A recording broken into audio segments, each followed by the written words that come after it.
Hello, everyone, and welcome to the show. Hello, good evening. Happy Wednesday. So, how's everybody doing out there?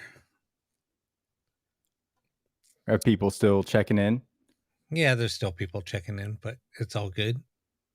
But thank you for joining us. We are the ITC and Paranormal Podcast. We are streaming live to liveparanormal.com and their affiliated social media affiliates, affiliated also with affiliated affiliates Pair Awakening and our social media affiliates. Oh man. I think that was right. Yeah, no, it's all good. What a crazy week. It has been crazy. And it's always good to get to these shows. You know, No, I feel like this is our downtime now. We can finally sit down and talk. exactly right. What's up there, Kevin? On Celebrity Kevin Hart. I love that. That's so cool. Angela, how are you, Jeff? Thank you for stopping by and joining us. We were kicking around, I don't know, a few different ideas for tonight's show, but there was something that has come in quite a bit, I would say, Rob, to the inbox. I don't know if it's the inbox, but a lot of people are talking about it, asking us questions about it. So we're going to discuss tonight some crisp noise canceling software that's primarily used for Zoom calls and different business meeting calls. We're going to talk about it. I don't know that much about it, actually. I have some questions for Rob. Rob knows a little bit more about it. We're going to kind of kick around some ideas together, how it works. I've just read some literature on it this evening, so we're going to talk about it and see how it could be implemented in ITC, pros and cons, and see if any of you are working with it. I believe some of you are working with the crisp audio noise canceling suppression gate software. And we'll see what you guys think.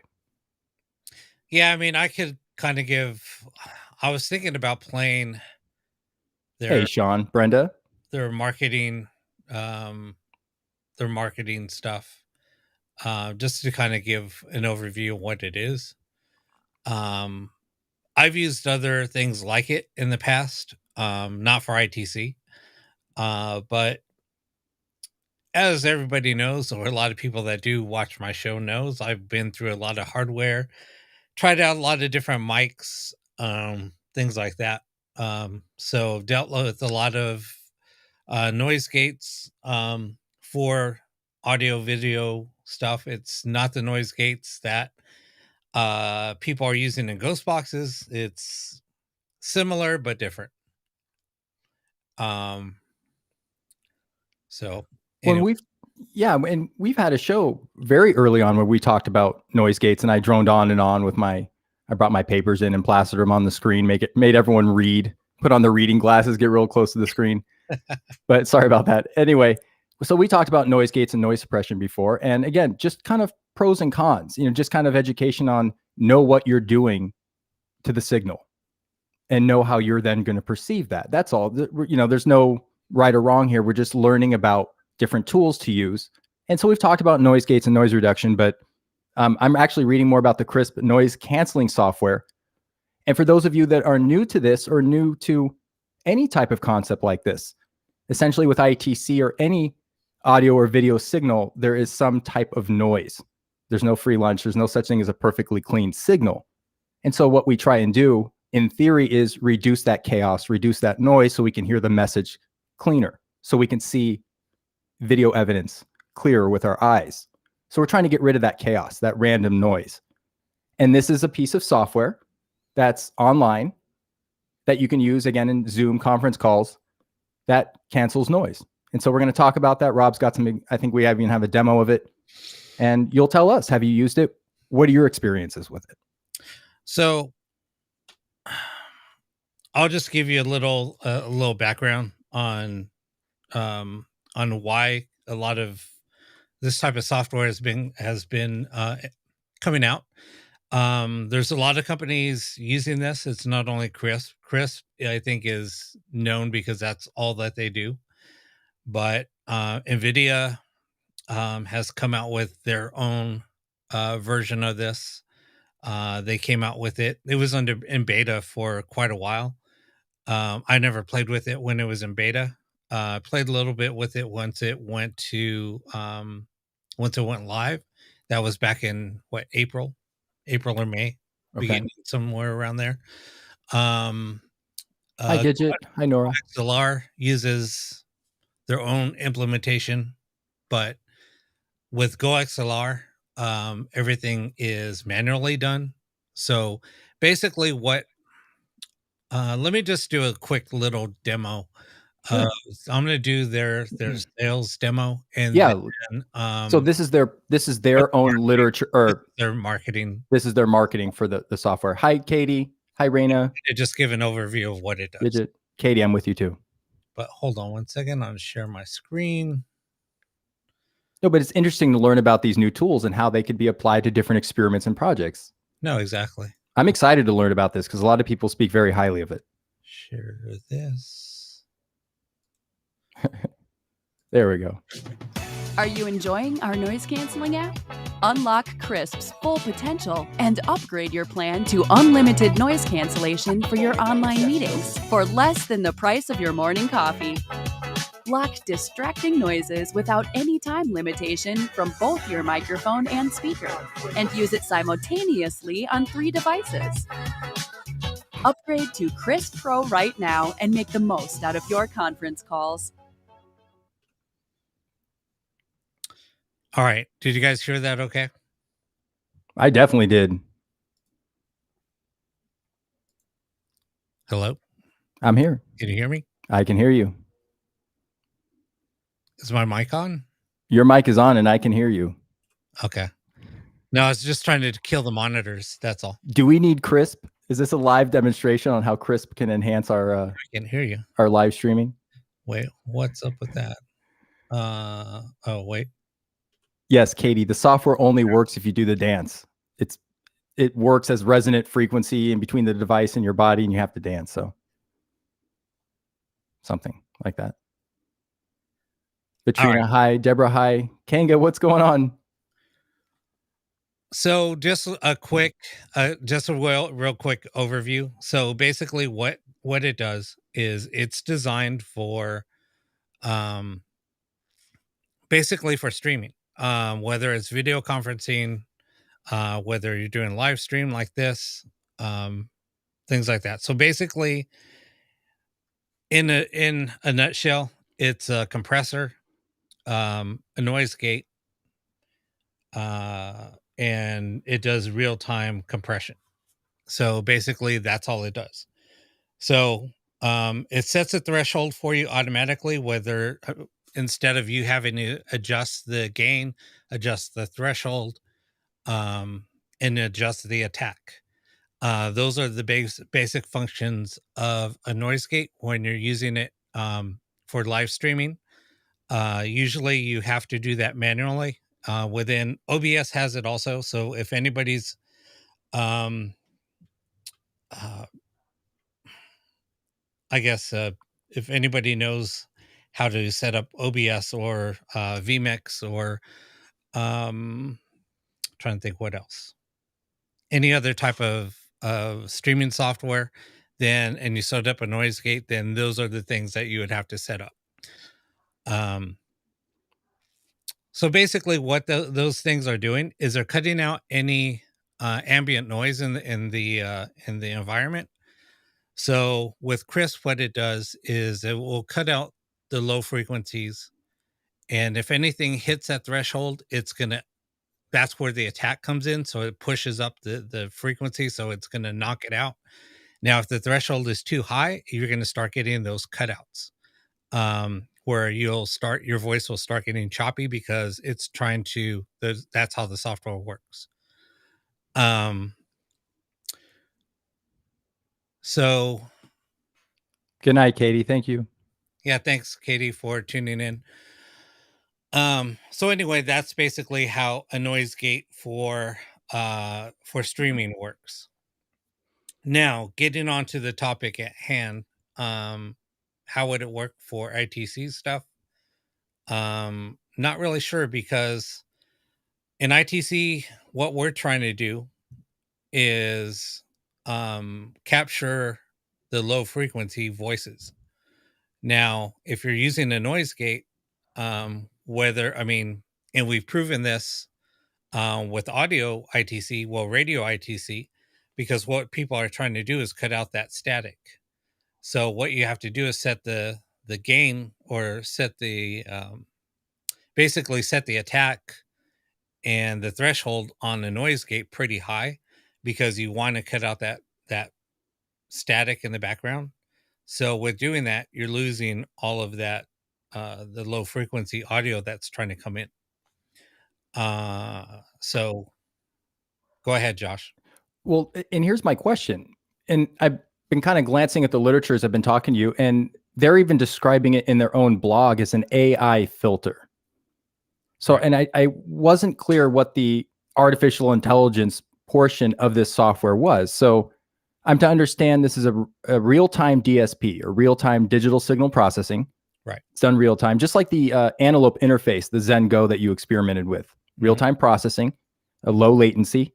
Mm-hmm. And so essentially it looks like it takes a noise profile or uses some type of automatic compression to detect the dynamic range of the sound coming in, basically at its lowest point, at its lowest volume, and its highest point, and kind of compresses it there and sets the threshold there once it measures that.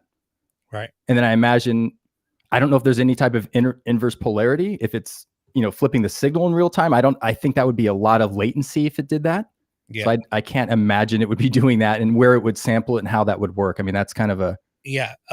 With me playing around with the software, honestly, I just think it sets the attack and the threshold. That's all it does. And compression.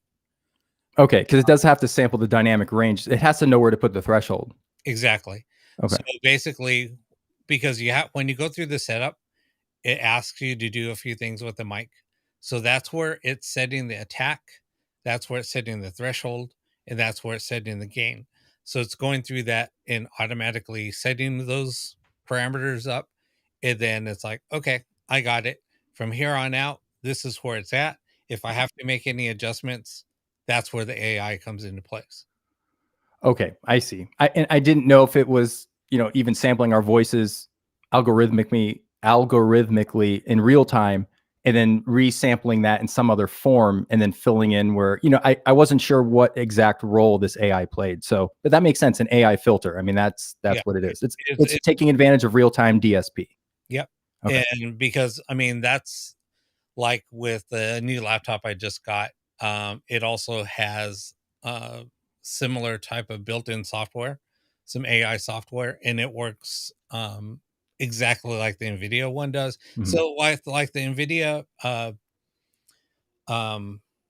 noise gate, you can take a blow dryer and turn it on like in the background, or I can turn on a washing machine, whatever. Mm-hmm. I can blare my stereo. What that's going to do is the AI is going to be like, okay, we got to lower that. We got to raise the threshold and set the attack. Then it does that. And then eventually you'll start hearing the background noise just disappear. Whether it's a, stereo blaring in my back, 10 feet away, whether it's a blow dryer in the same room, you're not going to hear either one of those. But that's what a noise gate does. Okay. And is it highlighting any frequencies of the voice? I mean, is it accentuating, 1 kilohertz to 5 kilohertz? I mean, is there any accentuation of vocal frequencies, or is it just, just a noise gate? It's just a noise gate. And you showed me there's one button on and off. That's it. Yeah. So if you look at the Crisp software, I'm looking here now. Yes. Screen again.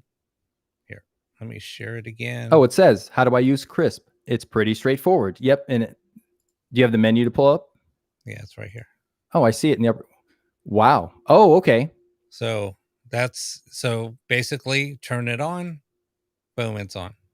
See, and now the software is counting down because it's going through their processor, their online processor. So that shows that it's working. Okay. Turn it off, and then that stops. This would be something more for me. I'm using a condenser microphone, so it's picking up everything behind me and everything detailed in the room. That would be, because you have a dynamic mic, you wouldn't need something like Crisp. Yeah. So here you go. Okay. So in layman's terms, what that's doing is it's turning a condenser mic into a dynamic mic. So a condenser. Go ahead and explain. That's a good analogy. Go ahead and explain the differences between the two. Well, to be very, very general, a condenser microphone picks up everything in the room. I work with a Manley reference microphone at work, and you can literally hear, down the hallway, 5 rooms down, you can hear what people are saying. It picks up everything in the room. A dynamic microphone will pick up the sound directly, essentially in front of it. And because it needs a lot of, preamplification to get a really good signal without hearing any noise, it's perfect for sitting and doing podcasts. You'll see a lot of podcasters use a dynamic microphone because So I'm using a dynamic mic. Right. This right here, this little red thing, that's actually a preamp or an amplifier. And then that goes into my mixer. My mixer also, this microphone needs a lot of power. Right. It needs 64 gain. Yeah. So it's right. it needs a lot of power. A condenser mic, which is more like a USB mic, doesn't take very much power. It takes 5 volts. Yeah. So to be very, very general, condenser microphone picks up everything. A dynamic microphone picks up directly in front of it, essentially. Right. Just those are the two quick differences of those microphones. We can get into technical details another time, but the Crisp software, I've seen it become more popular with ITC, and people are messaging us, asking us if we've had results with it. I've never used it. I'm very curious about it. And people are saying they're getting excellent results. It quiets a noisy radio, a very, very noisy radio. They're saying, listen, I'm getting excellent responses through this. I'd still like to hear some examples of it. I know that you have something planned, right? You could play. Yeah, possibly. We can do a live test. I'll just throw on some white noise on the background. Okay. And I'll blast it and see what the software does. I mean, the speaker literally is right here. Okay. Now, is it a white noise file, or are you turning on the radio to a? I have just a white noise file. I have white noise. What do you guys want to hear? You guys want to hear ocean waves? What do you guys want to hear? Do you have any like a brook or a stream? I do have just sounds. A little bit of a water trickle. Nothing crazy. I'll do a lightning or a storm. Okay, try that. Actually, use lightning and thunder. That if you have lightning and thunder, that would be interesting to see how that works. Yeah, I do have lightning and thunder. Like Texas lightning and thunder. Yeah, no, not like California lightning and thunder. Yeah, here, let me turn it on, and I'm going to blare it.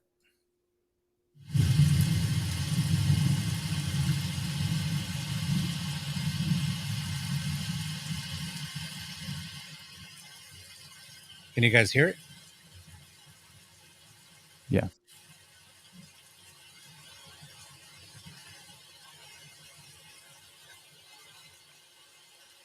I mean, that's going right into my mic. Basically. I hear it.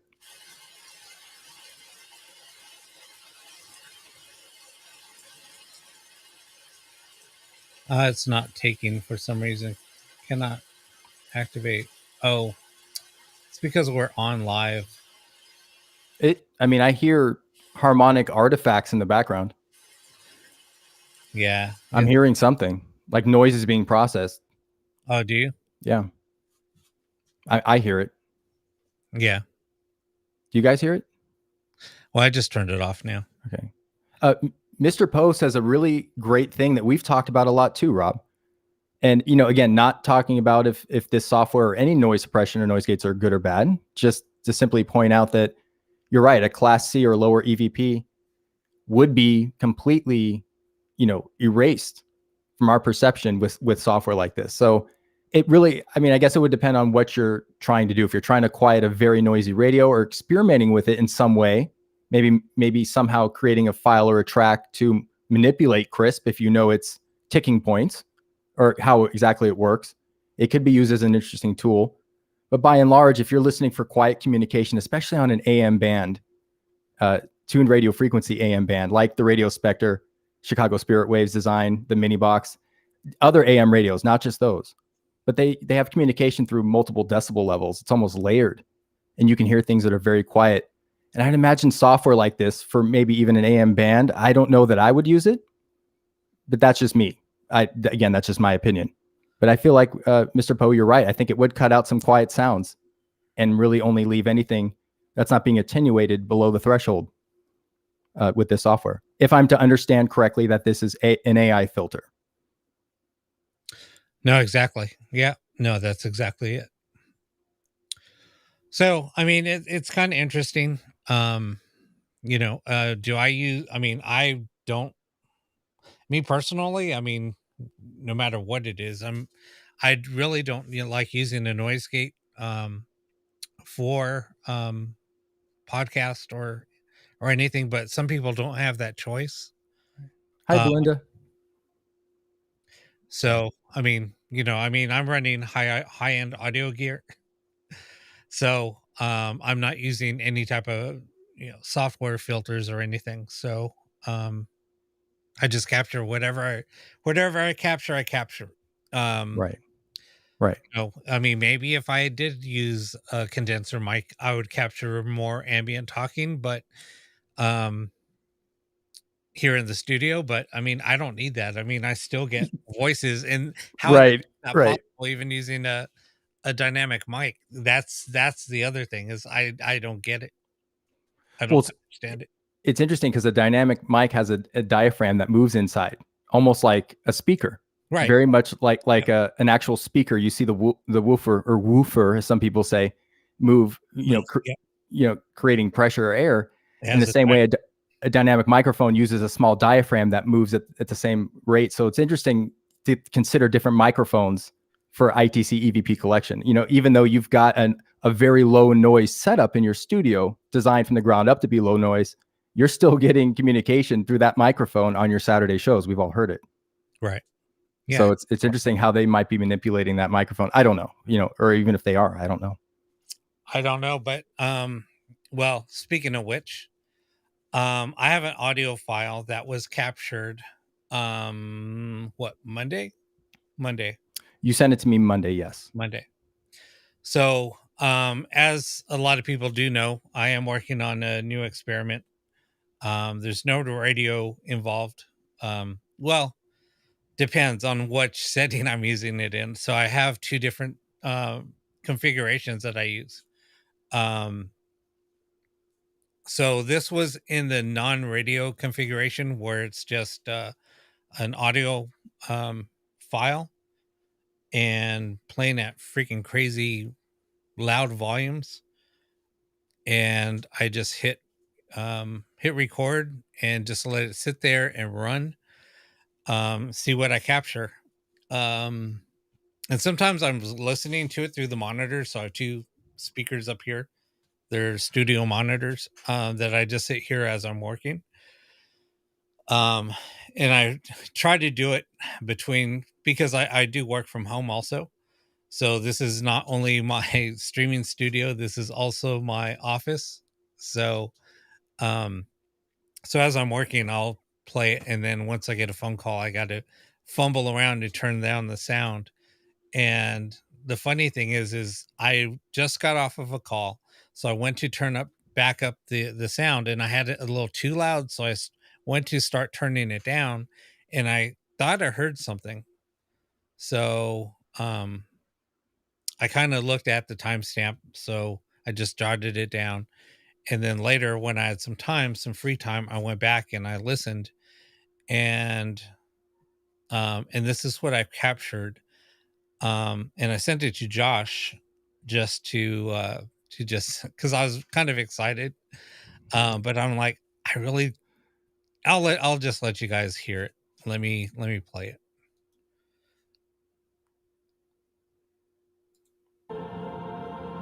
So let me see. Let me make sure. It's kind of You guys might need headphones. Let me rewind it.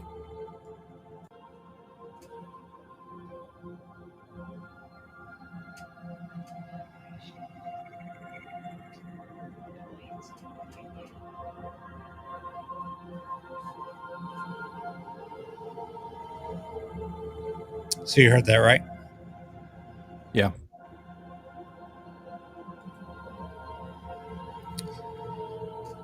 So it's a very faint. It was a very faint voice. Female voice, Yeah. to my ears at least. Yeah. No, it sounded like a female. That's what I said. Dude, I think there was a female talking. Right. So I just said, all right, cool. That was cool. And because I've been working on this project for so long, and like I said, I get very emotional working with this stuff. So I was excited, but at the same time, as a lot of you have seen, I got a little freaked out about this. So I was the first to find out about that. Yeah. Yeah. So Rob getting freaked out. So I kind of let it go, and then I was woken up in the middle of the night, and I was just sitting there thinking about it, and I said, you know what, I got to see if I could clean it up. So I ran it through a bunch of filters. Basically, yeah, I just ran it through a bunch of filters to clean up the background noise, to clean it up, try to enhance the talking, things like that. So I'm going to play back the cleaned up version, and you'll still hear the music um, that you can hear in the first track. It's going to sound a little bit different, but you'll be able to still hear it. And yeah. Let me know what you guys think and what you hear.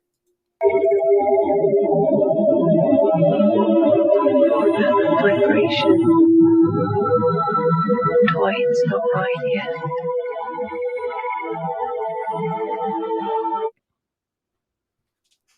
Can you do that one more time, please? Sure. I heard vibration, and then it's not ready yet, or it's not right yet. Let me play it again. Sorry. Vibration. Toy, it's not right yet. The vibration, why is it not ready yet? Or why is it not right yet? Here, I'll play it one more time. Yeah.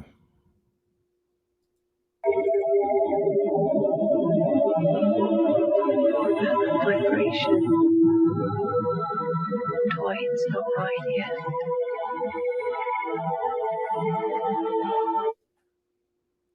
Yeah, and why it's not right yet. Wow, you could feel like the intent behind that. You know, like almost like the emotion behind. Well, it had a lot of color and tone to it. Wow. Now, this is what you picked up on Monday because you sent this to me. Yeah. Okay. All right. Yeah. That's what Kanga says. She was saying the same thing. There's more before vibration. I think. Yeah, Kevin's right. My ears are shot. I know it's mixing bands for too. I've been like working with audio for too long. So it has someone else be my ears at times. Yeah, it's and the funny thing is I was like, "What's that whispering?" At first, and right. Then I heard like it sounded to me, even on the low one, it sounded like a female voice, and so I played it back, and I was turning it really loud in my headphones. Right. I was like, "Oh my god, there is more to it, but what is it?" And then I was like, "I don't even want to deal with it right now." Right. Like I said, I mean, it just kind of freaks me out sometimes. So the next morning I woke up, and like I said, I was just like, I got to do it. I got to go clean it up. I got to try to figure out what is it saying, because obviously there's a message there, and I've been getting a lot of messages, things like that, and but yeah, it was weird. And that was cleaned up well because it didn't distort the original audio. The vocals were very clear, the vocal frequencies were clear, but it didn't necessarily gate everything out. You could still hear the music. It was more of a, almost like a finite impulse response filter, something that was programmed specifically to dig the voices out. Whatever software. I didn't know what you used to clean it up, but it sounded like a very professional job, actually. Yeah, no, I had to look it up to try to. I'm complimenting you. Thank you. No, I did do a lot of research on the best tools to use. I mean, I do have tons of different audio software. So yeah, I mean, then somebody said, oh, here, they were talking about cleaning up audio, and there's a filter you can use, and it runs through, different levels, through the high pass filter, through the background, Right. Noise compression. It does everything. And then when I started hearing it, I was like, oh, this isn't going to work. Because I was hearing the music. Right. And I said, everything's going to sound distorted. But then when the audio came through, I was like, holy crap, it worked. Right. So. And I was going to ask, because we're, coming full circle talking about CRISP, the noise cancellation software that's, live digital signal processing in real time, right there for your Zoom call, your conference call, whatever it may be. Would that have been a tool that could have helped you extract this voice? No, it would have cut it out. So it would have interpreted that voice kind of buried within that music or those frequencies as kind of a package deal. Like, you're going, I'm cutting all this out and you're going with it. Yeah. And then it's gone. So you wouldn't have picked that up. I mean, if you know how noise compression software works, when it compresses your voice, yeah, it would have taken out those harmonics. Okay. Yeah. Because literally, this is the first, I know other people experiencing CRISP, but the live demo we've done is the first time I've actually sat down and just listened to what the software can do. Well, it's like using an audio compressor. So if you use like a DBX signal processor, you're plugging your own gear. But if you use that and you try to whisper and you set all the settings, your whisper will be gone. Right. That's why you have to speak into it loud and direct into the mic. And then if somebody else sits at your mic and they try to use your mic, they're not EQ'd. It's not EQ'd the same. So the levels at my voice with somebody else with a lower frequency voice, it's going to cut them out. Okay. So essentially, the AI sets the threshold essentially for this gate as you're describing it. So anything below that, in terms of decibels that are being attenuated, it's gone essentially, because it's squeezing a certain. Well, because it takes it and thinks it's noise. Right. So okay. It cuts it out. But I see its application though in this situation with, a conversation in a room with like 20 people or a loud radio. I mean, it seems like it's very, well-built software from the ground up, real-time DSP. It does the job. I mean, it really seems like it's successful at what it's doing. Yeah. The example you sent me even before we went live, I heard the example on their internet site of the dogs barking in the background. It cancels. It works. It's really good. But I could see how it could really benefit some type of ITC experimentation with loud, noisy.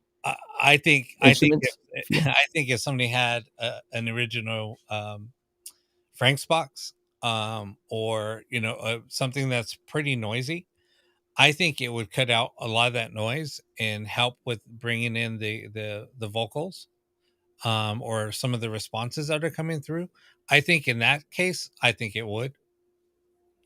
Okay, what about a situation where you're not sweeping a band? What about direct radio voice, where literally the vocals are embedded within the white noise, as in theory stochastic resonance would infer or imply?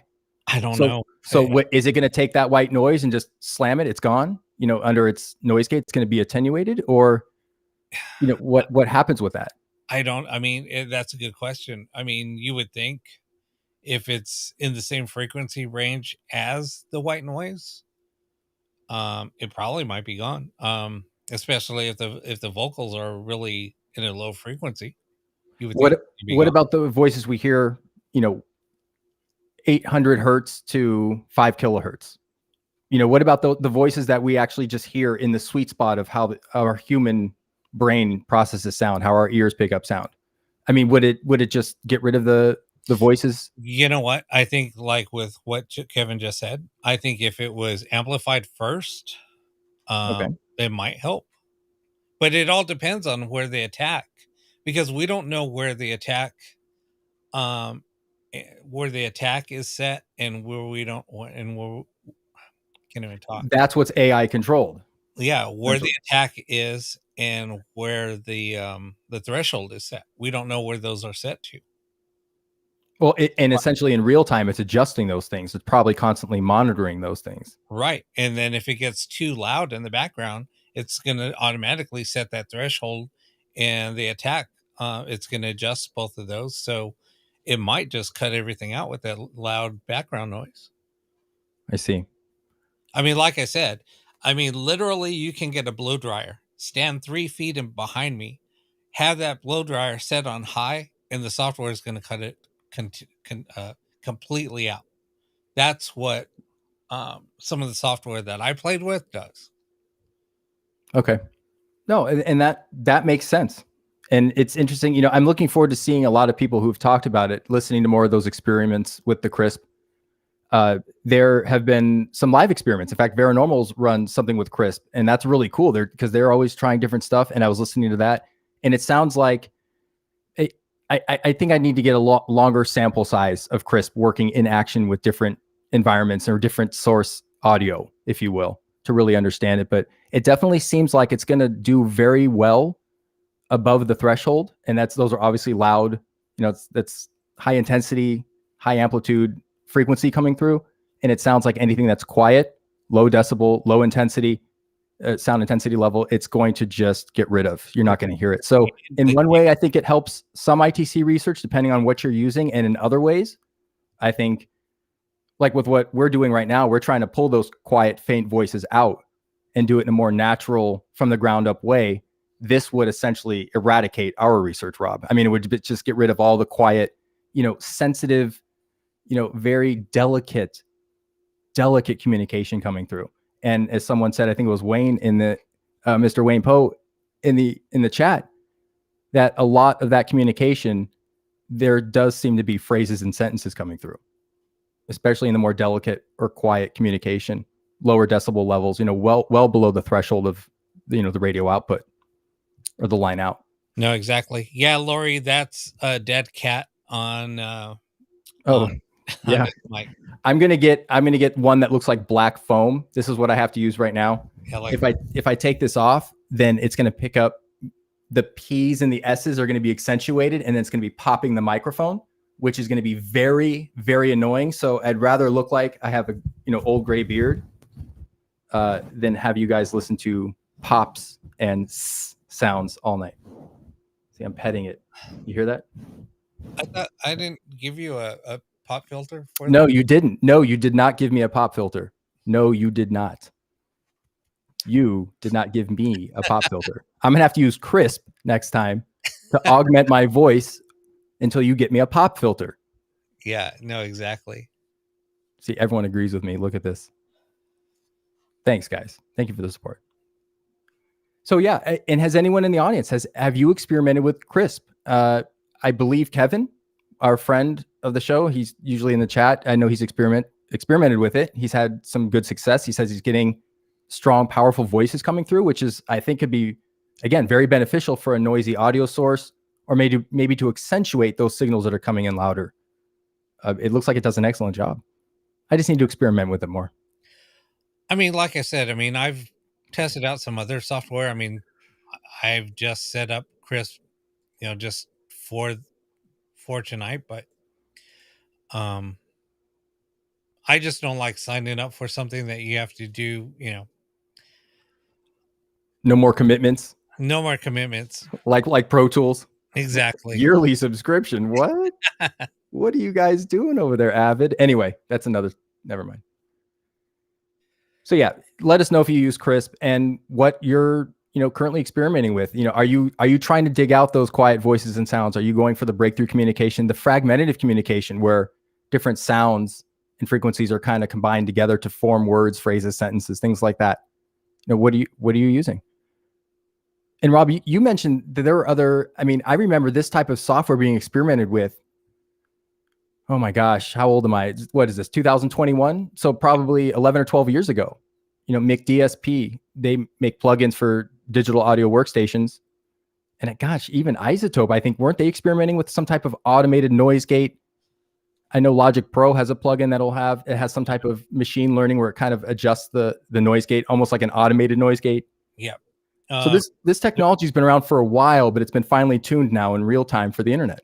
Well, the reason being is a lot of hardware companies like Intel are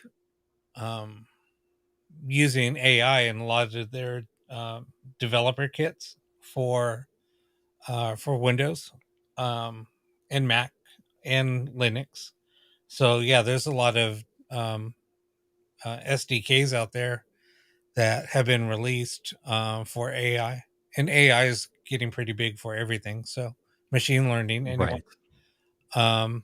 Well, and Rob, I'm sorry, I interrupted you, but I had an idea. Please continue. Sorry. No, go for it. Are you sure? Yeah. Thank you. Sorry. AI in ITC. I mean, that's almost inevitable at this point. It's going to be experimented with. People are experimenting with it, and they have for a while. So what are the implications of AI in ITC? Honestly, it's going to set up a lot for, there's going to be a lot of false positives implemented into that, because let's say somebody writes a program to that has machine learning in it, right? So let's say it's I'm just gonna throw something out there. Let's say somebody writes an ITC program, communication program for a computer, for an Android, for a smartphone phone. And it learns, the more you use it, the more it learns. So let's say it thinks it picks up a whisper. Then it starts trying to figure out, okay, was this cat? Was this bat? Was this, Matt? What was it saying there? And then it just starts filling in the blanks. Okay, I'm going to do a guess. I'm going to throw out Matt. When somebody said, "Oh, is there a Matt here?" and then it actually said cat, but it didn't pick up the like the C, or the emphasis on the C. So it said, well, it could be thinking of, they might have been asking, for a name. So let's fill in Matt, and then it throws it out there. So the AI algorithmically are using statistical modeling or probability, is sampling as much as it can and taking essentially an idea from that, what to fill in if it's missing something. Essentially, it's learning. Now, this is NVIDIA's. No. I'm just saying in general. Okay. So you mentioned this earlier, false positives. If the AI is attempting to fill in what's not there, depending on how it's set up. Again, I don't believe this is how CRISP works. We're talking about a more detailed AI. I'm talking really assisting with EVP collection. Right. That's why I said, okay, since machine learning, AI is becoming a bigger thing now, what if somebody writes a program? Let's take phones out of the equation. Okay. Let's just say somebody writes one for a PC. It's computer based only.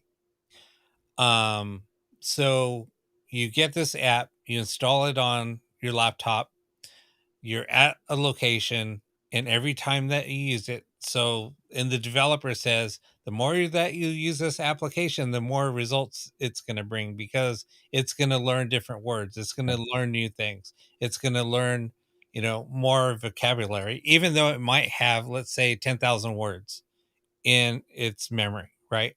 And it has different voices, different pitches, different, vocal tones, things like that. So it's going to start learning on, let's say, the operator. So it's going to learn the operator's voice. Now, what if the operator switches? Now, let me see. Like, so we're using my laptop during this experiment. Now I get up and say, Josh, take over. Now you start talking. It really doesn't know your voice that well, but we're trying experiment. So we're doing an EVP session and it's trying to guess your voice, but it's picking up other voices in the background. And then it says, oh, I think he just said, um, like joy, right? So is it happy or is it a female's name, right? It doesn't know the difference because it's not that smart. So, and you said, oh, what's your mood? What's your mood on the other side? And then it says joy. And then it says it as a female, like it completes a sentence, or it just says, joy likes the color red or something, just Okay. something stupid. But you Right. see what I'm saying? So it's taking words and then now it's creating false positives. So I'm just giving like a scenario of Right. it's not smart enough to determine was joy, was he talking about happy or was he talking about a female? Right. Okay. So in that example, essentially AI would potentially produce false positives in that very specific example. Exactly. Now, in the example with AI in the situation of the crisp noise canceling, if it's just an AI filter, it's not essentially replacing with any predictive, type of codec. It's not replacing any audio with what it thinks it's missing or anything like that. It's simply just filtering what's there. It's going to say, oh, this is a piece of noise, not cut it out and drop it.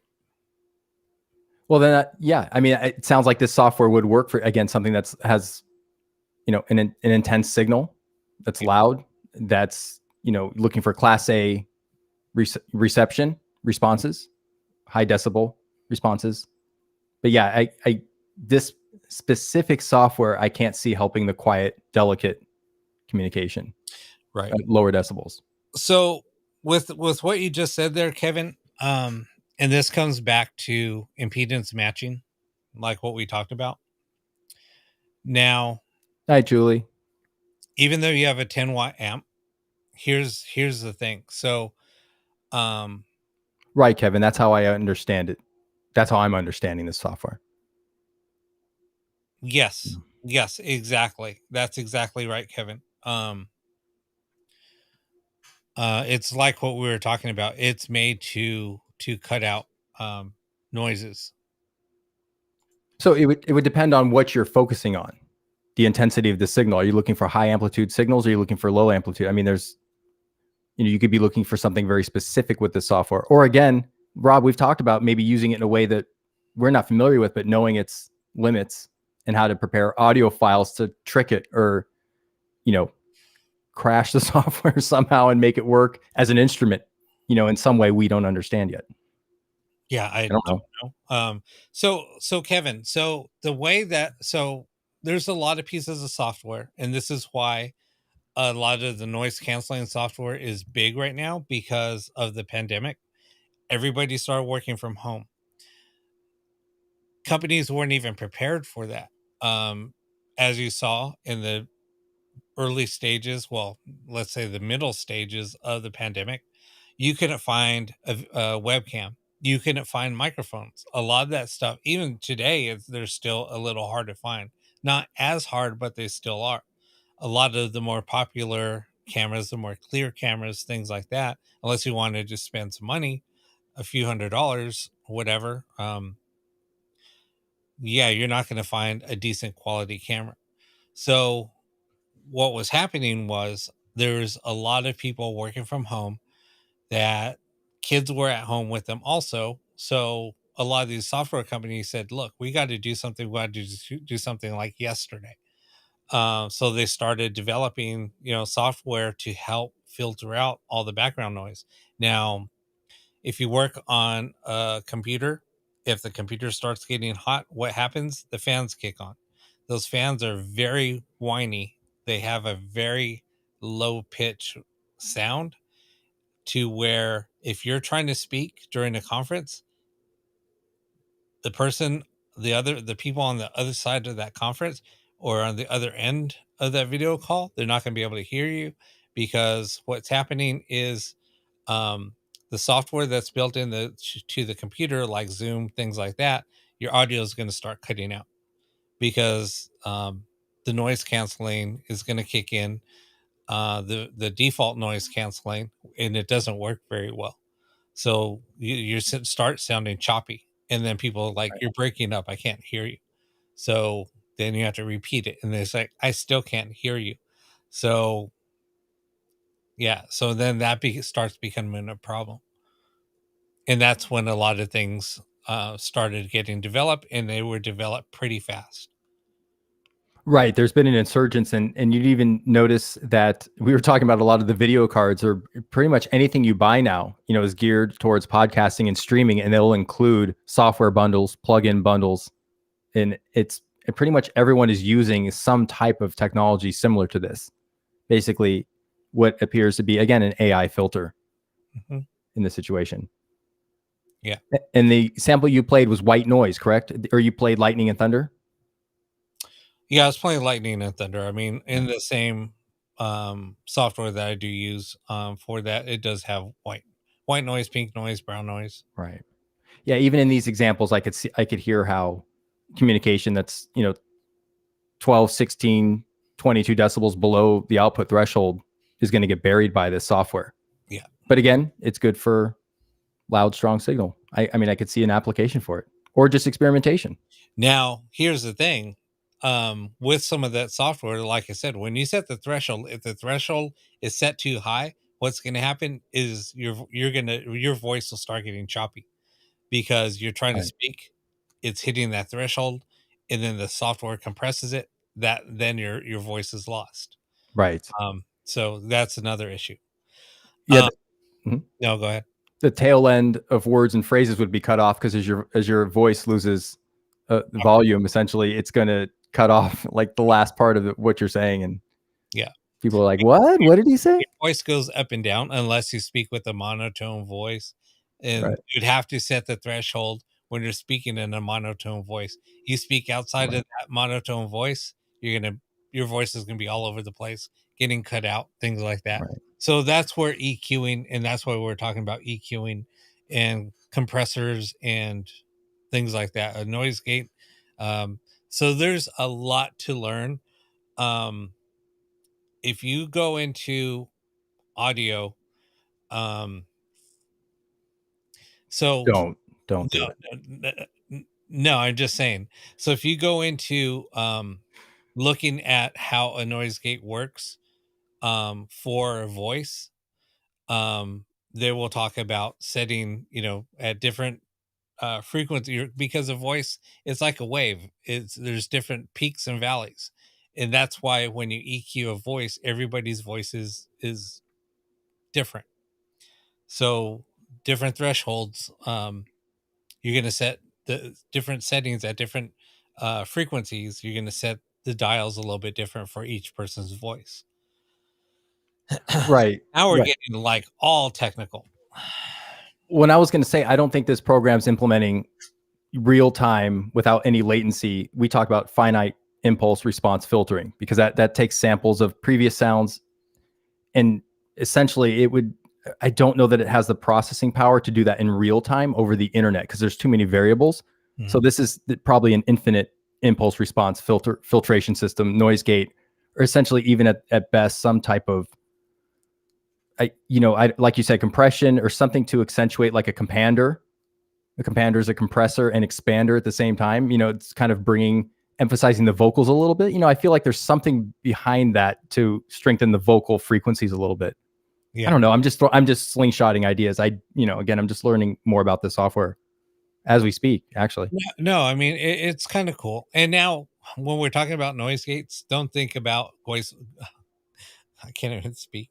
Ghost box noise gates. That's totally different. When you're thinking about those type of noise gates, those are for guitars. Right. Period. Guitar pedals. They're guitar pedals. pedals. It Right. has nothing to do with voice. impedance setup for guitars and guitar pedals. Right. Right. But getting back to your question, so this is something that we've talked about before. Hey, Carl, thanks for joining us. Hey, Katrina's Carl. back. Thanks, guys. So talking about, a 10-watt amp, this is where impedance matching is huge. So you can get, 10-watt amp and a 50-watt speaker, right? Now, impedance matching comes into play a lot more than the wattage, because I can get an amp that is, let's say 2 watts, and match it up in a perfect setting, and it will be louder than your 10-watt amp, if it's not set up properly. Right. It's almost, if I can give a quick visual, and this is so very basic, and I'm using my hands, so bear with me here. I'm a dad, so I use my hands a lot for examples. But if you have a signal with this much amplitude or voltage, and something is mismatched in terms of impedance, or it's not properly impedance matched, let's say that signal has to go through a hole that's that small, essentially. So if the frequency is going this way, imagine these frequencies up here getting cut off and only a little bit getting through the hole. So if you don't impedance match something properly, you're going to miss frequencies above and below, the signal, and it's only going to get frequencies that essentially fit through whatever devices you're using. And it's going to be really low volume. Right. So you're literally cutting off or losing frequencies when something is mismatched, impedance mismatched. There's a more proper term, but that's essentially what it is. So excuse the hand example, but again, it's like fitting a frequency that's really tall into an area that's this big, and only so much frequency is going to go through. That's just a very, very basic example. So, so with that 10-watt amp, make sure that you have and see what the impedance is, the rating for that amp is. And so let's say it's, because it's usually going to be either an 8 ohm amp or a 4 ohm amp. So you want to get something that's going to be, 8 ohm, and let's say rated for at least 10 watts. You can go higher, but whatever. But yeah, if everything's matching, you can blast that thing and it'll be loud. It will be loud. Right. Don't ever be fooled by wattage. Like I said, I can get a 2-watt amp and it will blow away that 10-watt amp if it's matched correctly. But if yours is matched, yes, there's going to be a difference. It's going to be higher volume and cleaner sound. Right. And you won't be missing any of the frequency range. Was the question about impedance? Are we rambling about impedance? Well, we're just talking about if he cranks up. So we're just 10-watt amp, right? He's talking well, about and cranking up sorry, go ahead. Cranking it up to have the low voices and the that are playing. He wants to crank that up. Unfortunately, it brings everything else up with it. Yeah. So and that's and then you can I mean, it's a complicated process. Hey, Carl and Kanga are saying hi to each other. So essentially, Carl, you didn't miss anything. We were talking about crisp noise canceling software. It's something that I've been hearing a lot about for the past few months, but I've finally, Rob gave me an education on it tonight, gave us all an education on it. And we explained what it is, and its implications in ITC, what it could be used for, what it may not help with, could it be used in experimentation? And then we started not going off. That sounded bad. We started discussing just different digital signal processing and AI's implications in ITC. So this show tonight has been a salad bar. Oh, we've been tossing the word salad big time. Oh yeah, we took the AI filter concept and just lathered on finite impulse response filtering, infinite impulse response filtering. I mean, we just layered it on hard, extra dressing. Oh, yeah. We'll see how that impacts the show ratings. Rob, we are number 1 for ITC and Paranormal Podcasts at 8 p.m. on Wednesday, Mhm. we're number one. Nice. There's no other ITC and Paranormal podcast on at 8 p.m. on Wednesday. Cool. That's beating us right The now. only thing that you did miss, Carl, was since you do tune into the test streams when I do run them, I did play an audio clip of something that I captured on Monday. Oh, that's true. Yeah, you did. I didn't mean to belittle that evidence. I'm sorry. Yeah, I should have brought that up first. That was really impressive. I mean, that's all he asked, and that was the only thing that I brought up. But I just wanted to share it. No, it's impressive, and you need to keep moving forward with your concoction of frequency and noise, and everything you're working with. Dead air channel, open air channel. Keep pursuing that, because it's really important to know what our limits and our boundaries are, and what is possible, what is not possible. Keep checking off those boxes. Carl says you listen from the beginning. Yeah. Dude, Carl says, I find it hard to understand that software when I listen to it. Yeah. Carl, I think it does have its applications. I'm curious to hear more experimentation with it and see how people use it. I did have a little difficulty understanding a lot of it at first, but maybe that's just like anything else. Any other ITC instrument or tool you try for the first time, maybe it takes a little while to get used to. You bond or have time with your ghost box, whatever instrument that you're using. So maybe there's kind of a learning curve, if you will. But I'm interested to try it more. Yeah. So, yeah, I mean, I'll try to push forward. I just get freaked out sometimes and just back off, and then I push forward, then I back off. So you have to go at your own pace. I think that's important with ITC in general, is when you're experimenting, whatever time you have to go at your own pace, what you're comfortable with. So much is about you being in the right space and right mind. That's the thing. Am I comfortable? Well, yeah, that I don't know. I don't know if you are or not. That's a really good point. Are you still comfortable pursuing this? I mean, I am, I guess. Okay. No, I mean, I'll just push forward. It's just going to take some time. Oh, if I have to. Yeah, No, I am kind of keeping you on track. It's not really that if I have to type of deal. It's just, it's kind of. Good point, Kevin. It's kind of freaky. Right. Do you want to play your clip one more time for Carl? Carl, I might be able to get him to play it one more time. The cleaned up version. Rob received communication. I will play both. Let me play both. Well, there you go. Carl, do you have headphones on? He listens to me.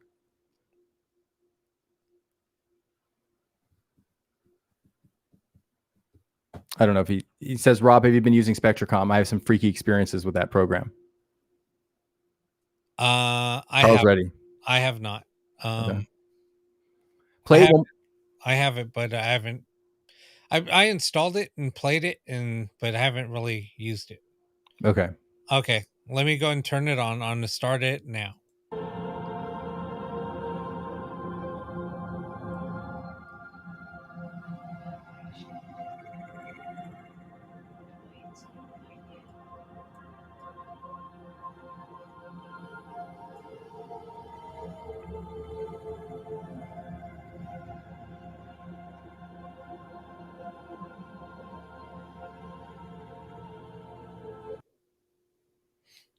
Okay. Did you hear anything? We'll assume he said no. I know that there's a delay. Yeah, there's a little bit of delay. So, Carl, that was I guess you could say, unedited, non-cleaned up version. That was a raw. So this next version is basically an attempt to bring those voices more to the front and center, loud, clear, out of the frequency. Ready? I answered for him. I said no. So yeah, just play.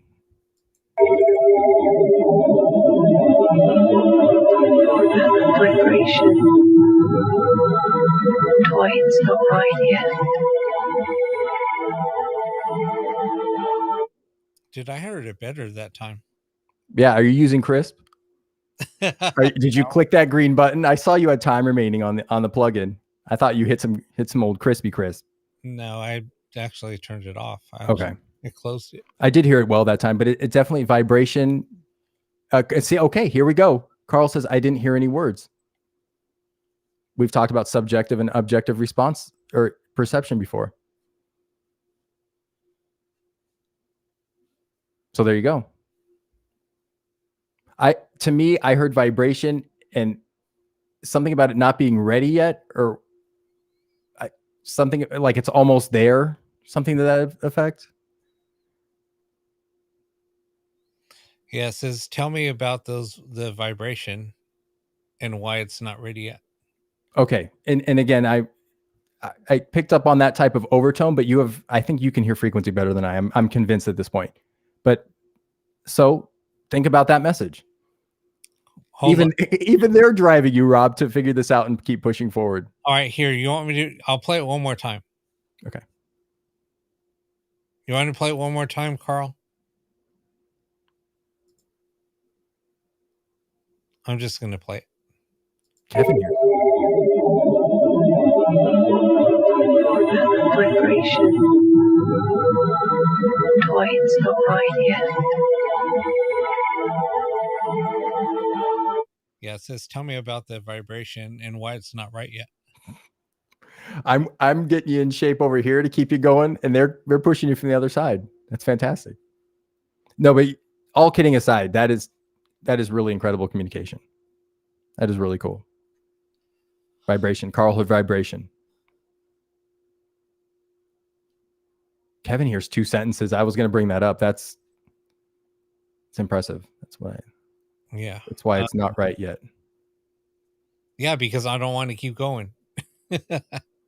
So, but maybe you're getting closer to a resonant frequency or some. And that was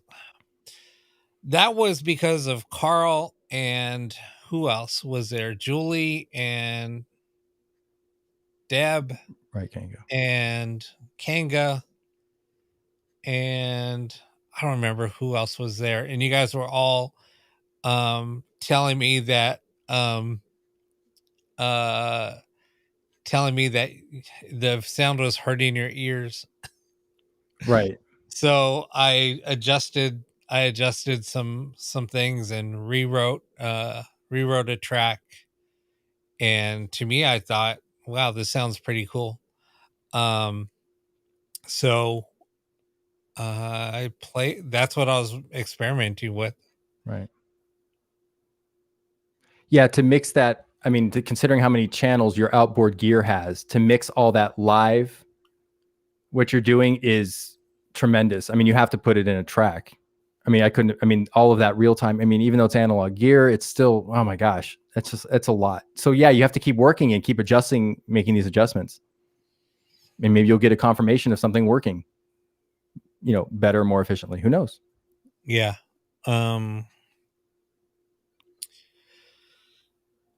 Does radio sweeping create a vibration? No, not with what we're doing. That's Kevin's question. Yeah, no, not with what we're doing. No, this is something totally different. And there's no sweeping radio in either configuration that I'm running.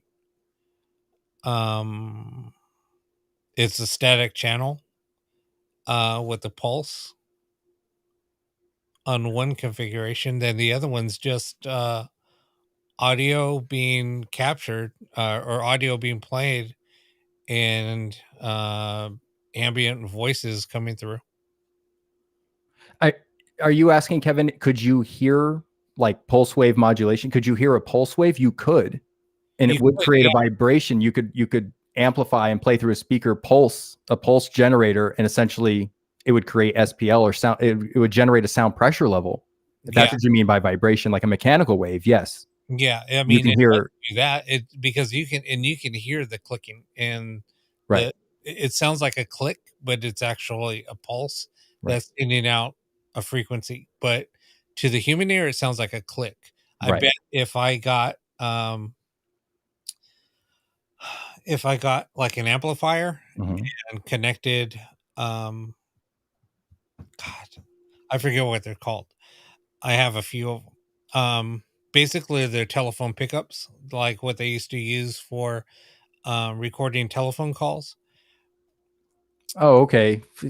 Okay. If you got one Like of a those and put it on there, you can actually hear what the frequency sounds like. right. Um, Well, the pulse from the radio we're working with for our projects, I can run it through speakers and use a bandpass or like a Butterworth, like a crossover, and just hear almost like the thumping of the pulse, almost like there's dance bass music at a club, like 4 doors down. You hear it kind of often. You hear this low, subtle thud. So I mean, you can EQ the sound of a sweep, if you will, or a pulse. I mean, you could. I don't know why you'd want to, but you could. Whoops. yeah, Carl, I'm not gonna go into the frequencies I use, but Oh, hey, Petey, how are you? just say that there is binary mixed in there. Binaural beats to the frequency. Do you think it could help you? Yeah, good point. Very good point, Carl. There is a lot of the frequencies I do use are they're binary tracks, binary audio. Kevin, to answer your question, I think I'm trying to understand what you're asking. It could be me here not having decent reading comprehension, but essentially a frequency or an antenna in a radio has a resonant frequency, and resonant frequencies do create vibrations. So, and everything electrical essentially has a resonant frequency. I'm to understand. I'm not a electrical engineer, but just from my dipping into it as an audio engineer and working with signal processing, I believe that there's resonant frequency to consider with anything electronical. Wow. With electronics. Electronical. I have to name a device with something electronical, like something in it, like electronical ghost box, something cool. Anyway, so artificial vibration. I mean, I would think of that as a real vibration if we're talking about electronics, measurable vibration. And the funny thing is,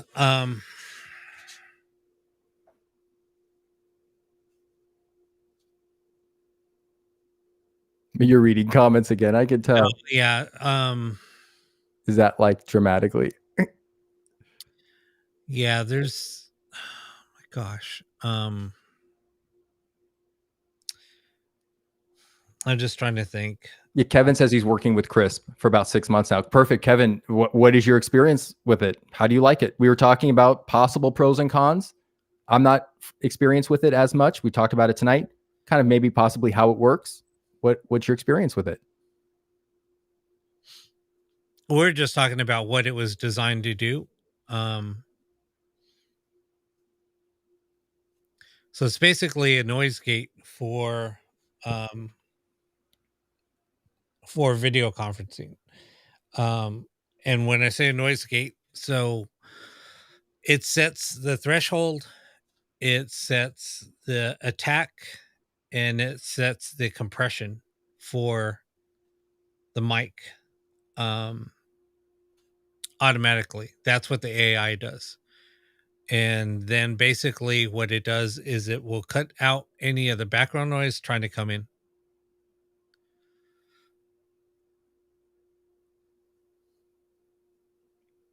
Okay. Kevin says he experimented with different sounds, water, radio tuned to 200 kilohertz, no radio voices, and I'm getting voices, but some clear and some not as. Okay. So it is working for, okay. So if a lot of noise, it looks like a noise source, like water, that's blue noise, violet noise, radio tuned up to 200 kilohertz. Okay. So ultra high frequency, very high frequency recording with the radio, long wave, and you're getting voices. Wow. I'd love to hear some of that evidence. That's impressive. We were talking about, Kevin, how maybe possibly in terms of voices of a quieter nature and lower decibel level that are very delicate communication would probably be cut off by something like CRISP. But I definitely see its use, especially for what you're using it for.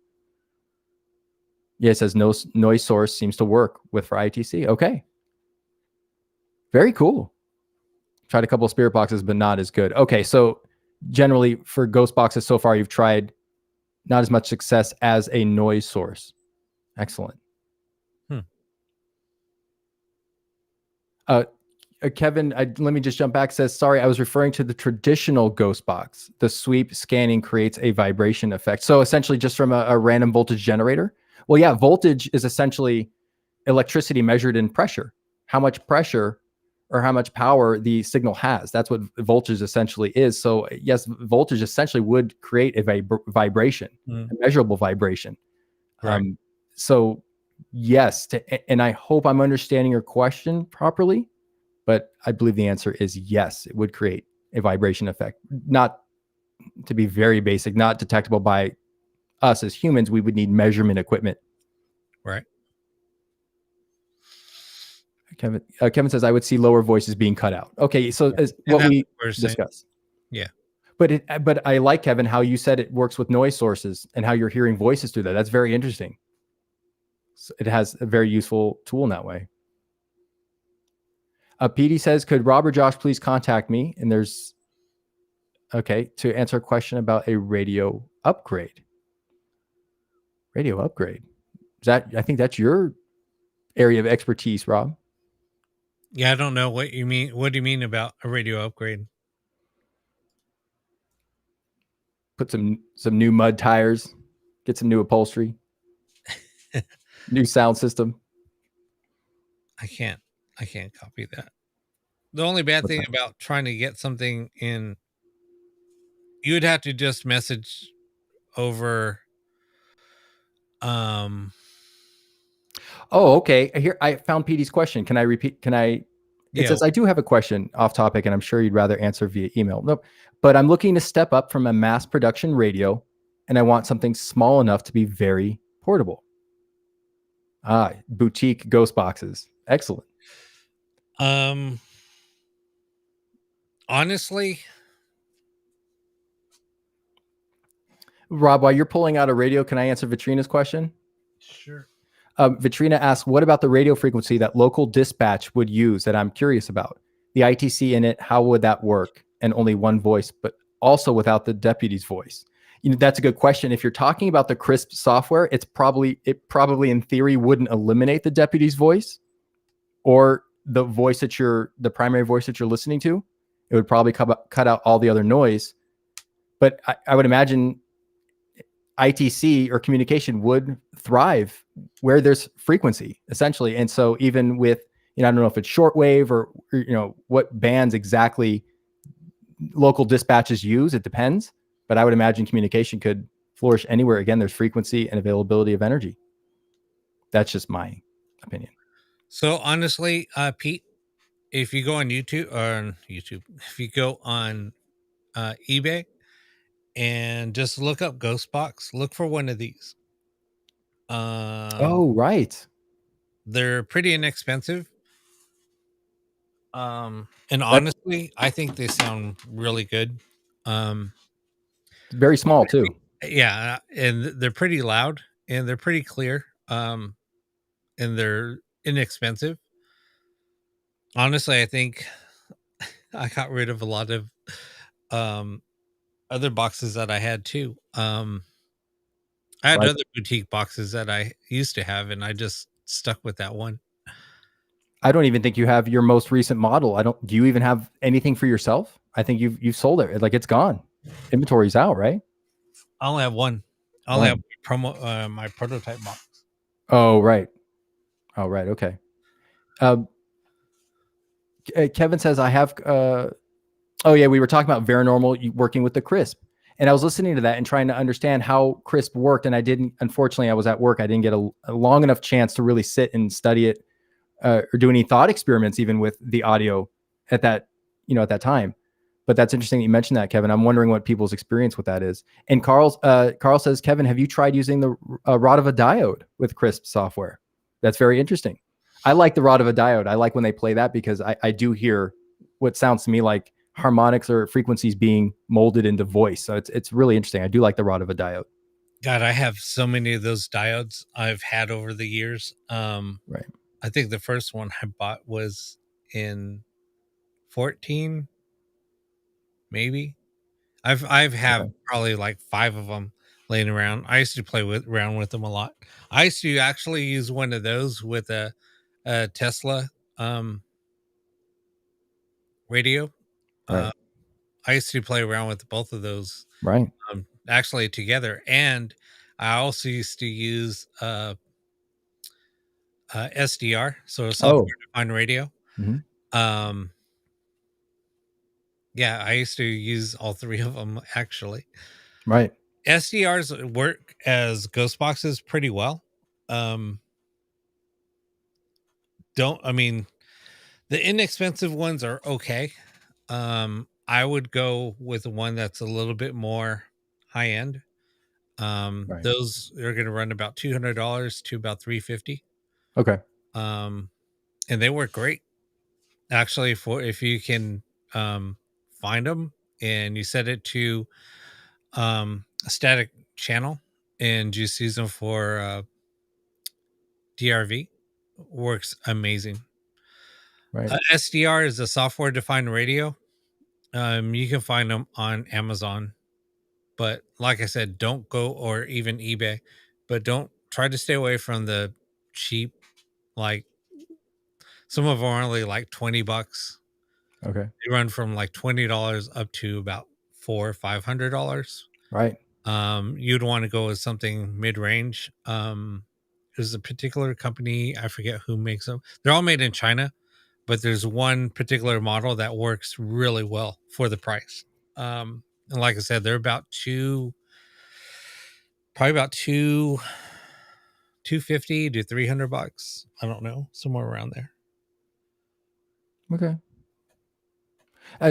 Rob, Petey, to answer your question, Petey keeps poking you passively. Kind of like I think he wants, I'm just going to go ahead and say it, Petey. I think he wants you to build him a box, Rob. But I don't know, Rob, I don't know if you're still building or not, but Petey, I could get you in contact with people who are still building. If you want a boutique box, if you want to email us or the show or the inbox, we will definitely connect you. I know Rob isn't building anymore. So Rob, correct me if I'm wrong. Am I taking you off the list? Yeah, I mean, for right now, I mean, I'm not building. I know you're experimenting. I'm not saying you're not in ITC, but I guess I mean to say you're not actively building anything for sale. Oh my God, it's crazy. I mean, Yeah. after I sold the other box that I had, I've gotten so many requests for boxes to be built. I mean, Peter, do you want something that has Kevin, there you go. Kevin's helping out. do you want something that has static or no static? Honestly, I cannot stand. Never mind. Tell us how you feel, Rob. No, I cannot stand listening to freaking static on ghost boxes and how much more false positives I'm hearing on ghost boxes. It's crazy. I don't know what it is. you be easy on ghost boxes, sir. I I'm don't just know happy. I'm just no. I know. I get it. No, we go back and forth, pros and cons on everything. You know, we trash talk certain things, and the next minute we're complimenting it. So we're looking at everything from all angles. But Petey, contact us, and there's obviously our friends in the chat know people. Steve and Katie Holte have been building forever. They're currently building. They've got some really cool stuff.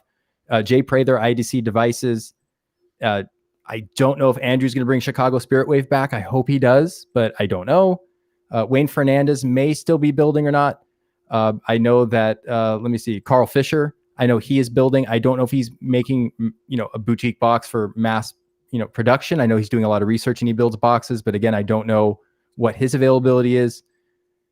Who am I leaving out? Rob, who else can you think of? I'm thinking of anyone who's building right now, like for mass, that's boutique, but not quite mass production. That's pretty much it. I mean, I know I'm leaving out someone and I'm gonna be really embarrassed. So I'm sorry if I'm leaving out. Oh my God. How did I forget? The mad scientist. Mini ink box. I'm just getting old and my memory is just crashing on me. Help me out, please. KD. Yes, thank you, KD. Supernatural Ink. I'm so sorry. See, that's a product of me getting old. That's not a slam on KD. That's just my memory going out the window. So yeah, Supernatural Ink.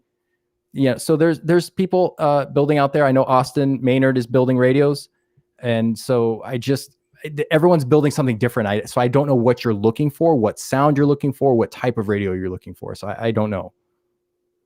But email us. You'll tell us what you're looking for, and we'll hopefully send you in the right direction.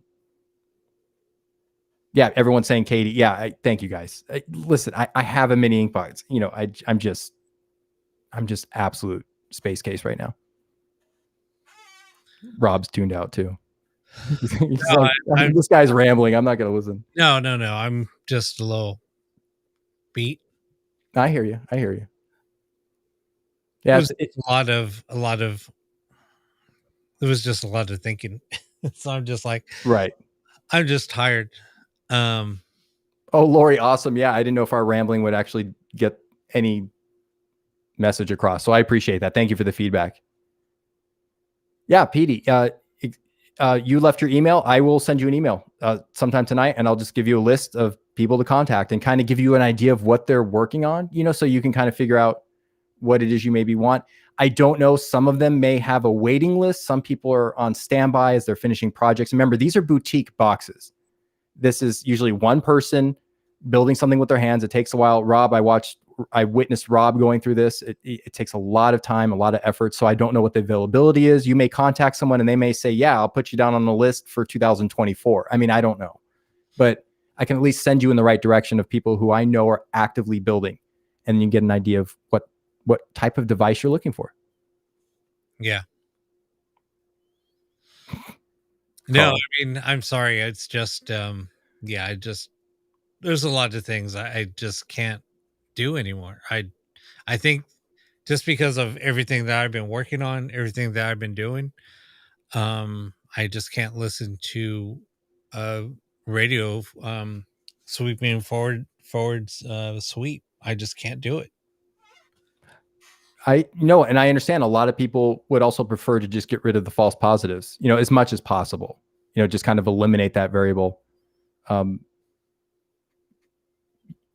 Yeah. So I know what you mean, and I get it. There are still boxes I'm using now, basic forward sweeping boxes to work with my project and experiment, just because I'm learning about signal processing and how that's going to be implemented. But I do understand what you're saying. You know, there's an evolution of the communication and process, and that it definitely seems like something that, you know, I know you've left behind. A lot of other people doing this research have left behind. So I do understand that. I don't think it's useless, you know, and I know you didn't say that. I'm not putting words in your mouth. I don't think it's without its merits, obviously. Because it was, you know, it's a stepping stone, right? You know, it kind of, we learned about everything. We learned what we could, and then we're moving forward and trying to apply different techniques and move on. So, you know, I think it definitely has its merits in its place. But I understand. Yeah, I just think I mean, like you said, it's a stepping stone. I think that there's To Carl. Yeah, there's a lot bigger things out there. You know, and hopefully we will hopefully, you know, once we finish doing what we're doing and move on to the next project and start building this thing, who knows? Right. Maybe, you know, forward sweeping radios are a thing of the past. I mean, it's kind of moving that way. They're just, yeah, sorry, go ahead. No, it just feels like it's moving that direction. I mean, it's evolving fast. Let's just put it that way. It's evolving really fast, faster than I ever thought it would. You took the words out of my mouth. That's exactly what I wanted to say is how fast it's evolving, or it seems to be evolving. And the more and more we put manifestation into this and energy into it, and more people are realizing that, you know, frequency really is, you know, key here. That's what we're dealing with. And I feel like it's progressing even further. You know, it's almost like that group mentality, that group energy somehow. I don't know how to describe that, but I have noticed how fast it's been picking up. Yeah. Yeah. I'm getting beat. It's just been a long day, and I think that just the conversation just took so much out of me. I mean, it's hard to shifting gears, because, you know, I get up early, start work at 7, and I literally roll out of bed and come in here, start working, and then just go take a shower afterwards. And yeah, Well, and that's Yes.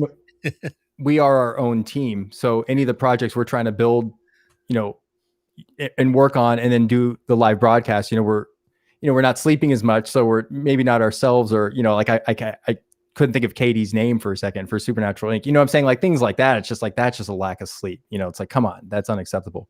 So we're tired. We're not necessarily ourselves right now because we are working on these projects. So we don't delegate any other responsibilities like many of the builders, that everything is on their shoulders. They're doing everything. If they do a live stream or podcast or whatever they're working on, they're all doing it themselves.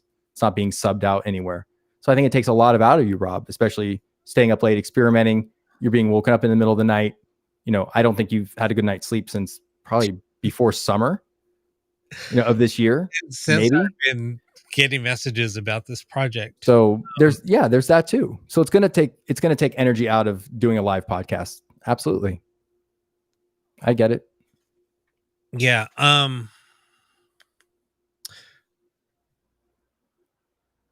Feeling Nora. So Carl, with speaking about Sonia Rinaldi, so there was kind of an interesting, kind of a scary, I guess a scary thing that happened with me. I was watching some of her work and some of her videos. Mhm. And she received a message, and she was seeing, or she was said that she was getting messages from Tesla. And he was saying that she said that he told her that she needed two components for the communication to work. She described it as two transistors. Well, specifically, I believe it was capacitors. Or capacitors. Right. Two capacitors to work. And I almost fell over, because I was basically told the same thing, but not in, they didn't say, they just said there's two things that are required, but I didn't get any more than that. So just to break it down really quick, in electrical flow or voltage flow, capacitors store energy. Mm-hmm. Essentially, they're energy storage when you're talking about circuit design or voltage or signal flow, if you will. So capacitors store the energy. So they're talking about essentially, or what the information that she received and Rob is receiving is something about what I'm to understand is symmetrical voltage or symmetrical force in between two capacitors, possibly two parallel plate capacitors. I don't know. I'm just guessing here.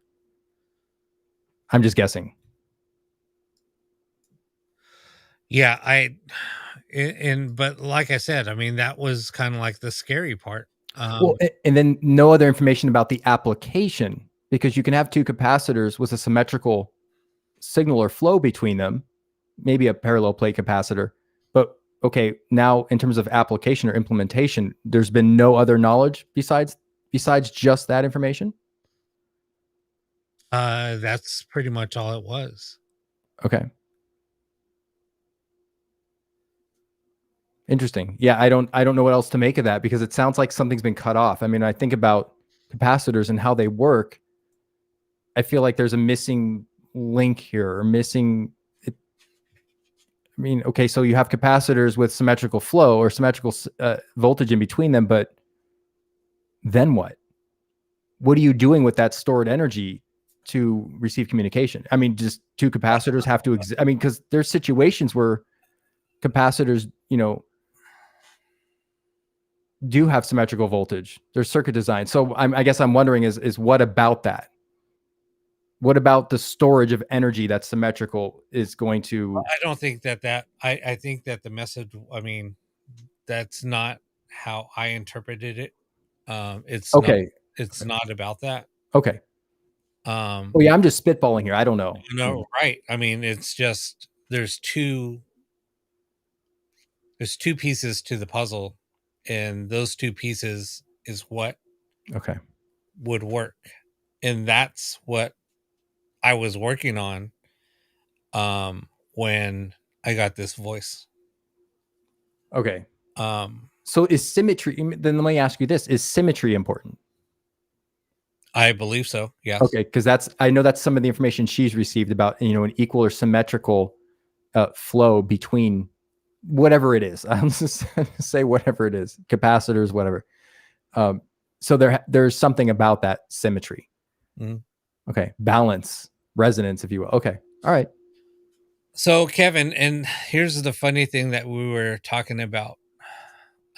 Kevin just wants to know what vibrates. That's everything tonight with Kevin is that. I'm picking on you, Kevin. I pick on myself, so don't take it personally. Here's kind of like the Good question though. Can you pull up an example of like a parallel plate capacitor in a I forgot the name of the circuit. I have to look it up. Oh my God, I was going to answer Kevin's question, but I'm trying to find it. Are you pulling up the capacitor information? No.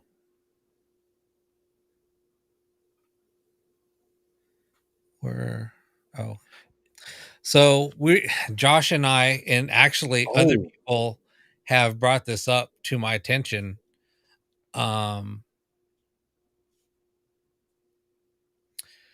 Honestly, there's a lot, in my opinion, it creates a lot of false positives. I have now, this was kind of, if you talk about Echovox, that's the closest thing that somebody has done where it's randomly generated. I mean, there's people that have done, there's been a few people who've done generators that have done that. Good point, Kevin. Phonetic generators. Right. And just wasn't really impressed. Just because it's generating words, and you can only have things randomized and like doing a pseudo rando suite and or generation of words or just phonetic sounds. And I just think that there's a lot of false positives. Now, if let's just say that if you're using a device that doesn't sound like a robotic sound, and now you're starting to get different voices coming through or different languages coming through or different voice tones coming through, that would be a totally different that'd be totally different. But if you're getting the same sounds coming through, then I just think I just think it just sounds robotic, and it just sounds like it's just words being spit out, and then it's just I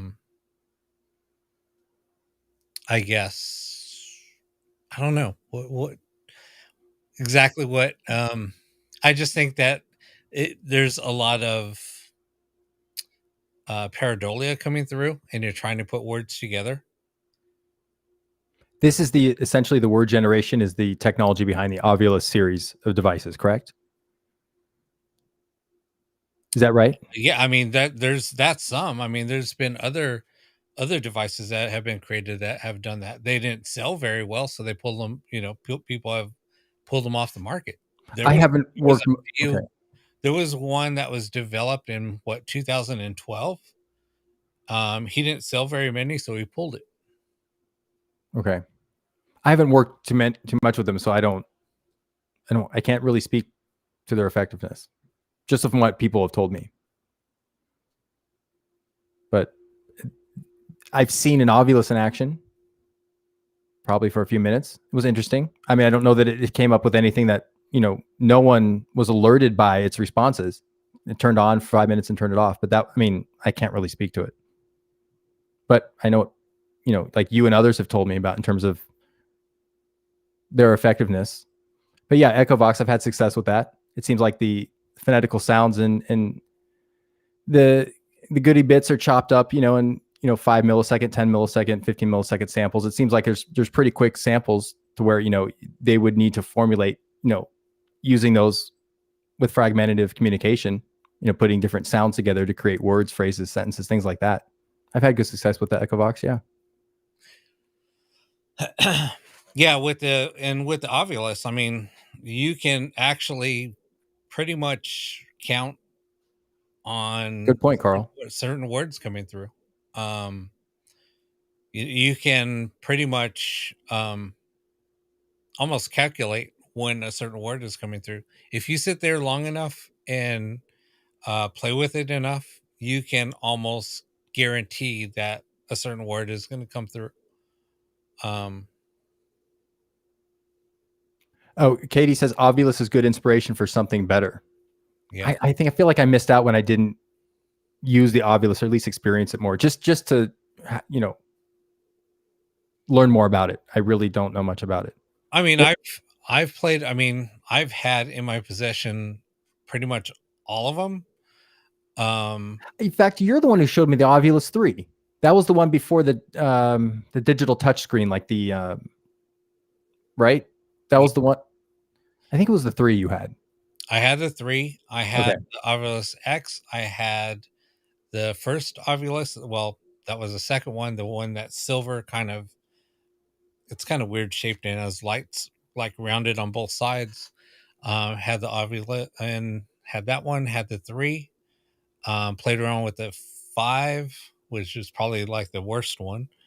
But yeah, I mean, they're all basically, they all do the same thing, and they really don't do what they were designed to do. Yeah, so it's just kind of funny how that worked. And but see, that's the thing is, like with me, I always play around with equipment. That was my thing. I would buy equipment and then I would play around with it for about a month. But when I played around with it, I was playing. I mean, I used it for hours at a time. Just to try to debunk how they work. And that's why I would talk about different pieces of equipment all the time. And that's why I feel the way that I do about a lot of equipment that is built. It's not built for what they say it's built for, and we've talked about that. Right. No, we have. And I think Kevin mentioned earlier that sometimes equipment is built for one purpose and it accidentally works with ITC for another, almost like an accidental discovery. It seems like a lot of things have been done that way.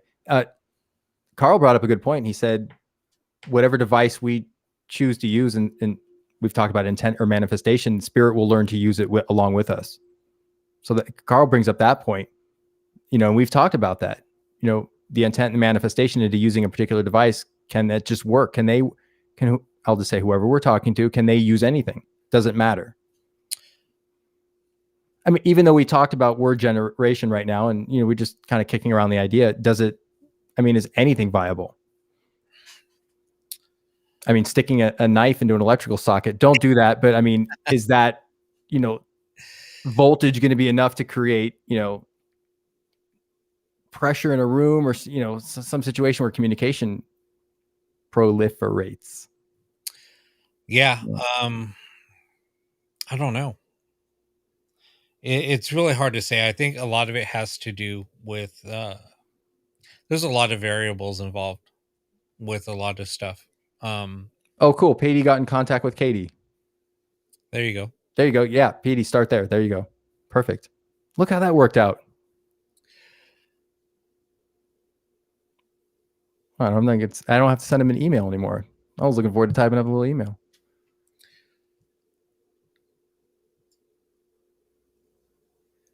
But yeah, like with other people were saying about apps and stuff. I mean, here's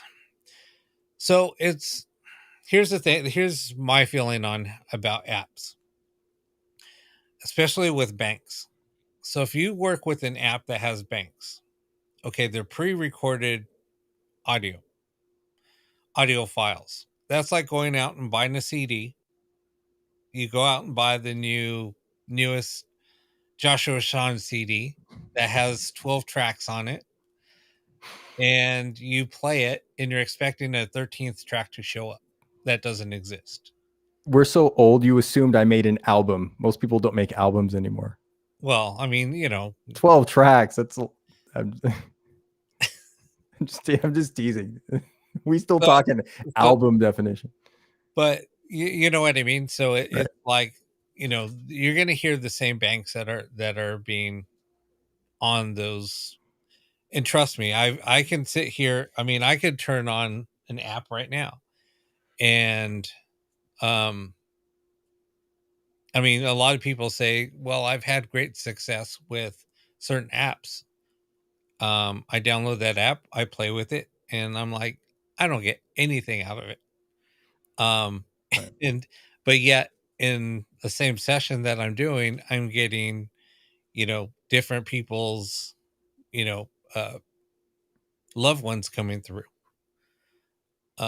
So and that's from, just playing something with reverse audio or whatever I'm using, except through the bank. It's crazy. Petey says, yes. Tell me what you think, Rob. No, Right. I say things like, because I mean, have a lot of experience. I've experienced a lot of things. And that's why I tell people, do not spend, money on certain devices, because you're going to be wasting your money. And like we were saying, like we're going to go back to EMF detectors. For an EMF detector, for you to properly get a reading of a room with an EMF detector, you're going to need an EMF detector stacked, like stacked one on top of another, all the way up to the ceiling, all covering every square inch of the room for it to work Right. properly. Right. To truly measure your surroundings and take a sample of the area around you. Yeah. You would need to sample every spot in space, essentially in that room, or as much as you could. The larger the sample size, the better. Yeah. So, and when you walk around, and that's why when I was going out on an investigation, and I had one of my bags um with me. Because I didn't want to leave it in my car because I had batteries in there, and I was parked outside. I didn't want to leave it in the sun all day, especially with rechargeable batteries. So I brought it in, Ooh, yeah. brought it into my desk and put it next to my desk. And then one of my coworkers, who's an electrical engineer, um, and a Wi-Fi engineer, he goes, "Oh, what you got in the bag?" And I told him, and he goes, "Oh, that's right. You're going to that big investigation over at blah blah blah." And I said, "Yeah." And he was actually going to be there, but they're doing a different part.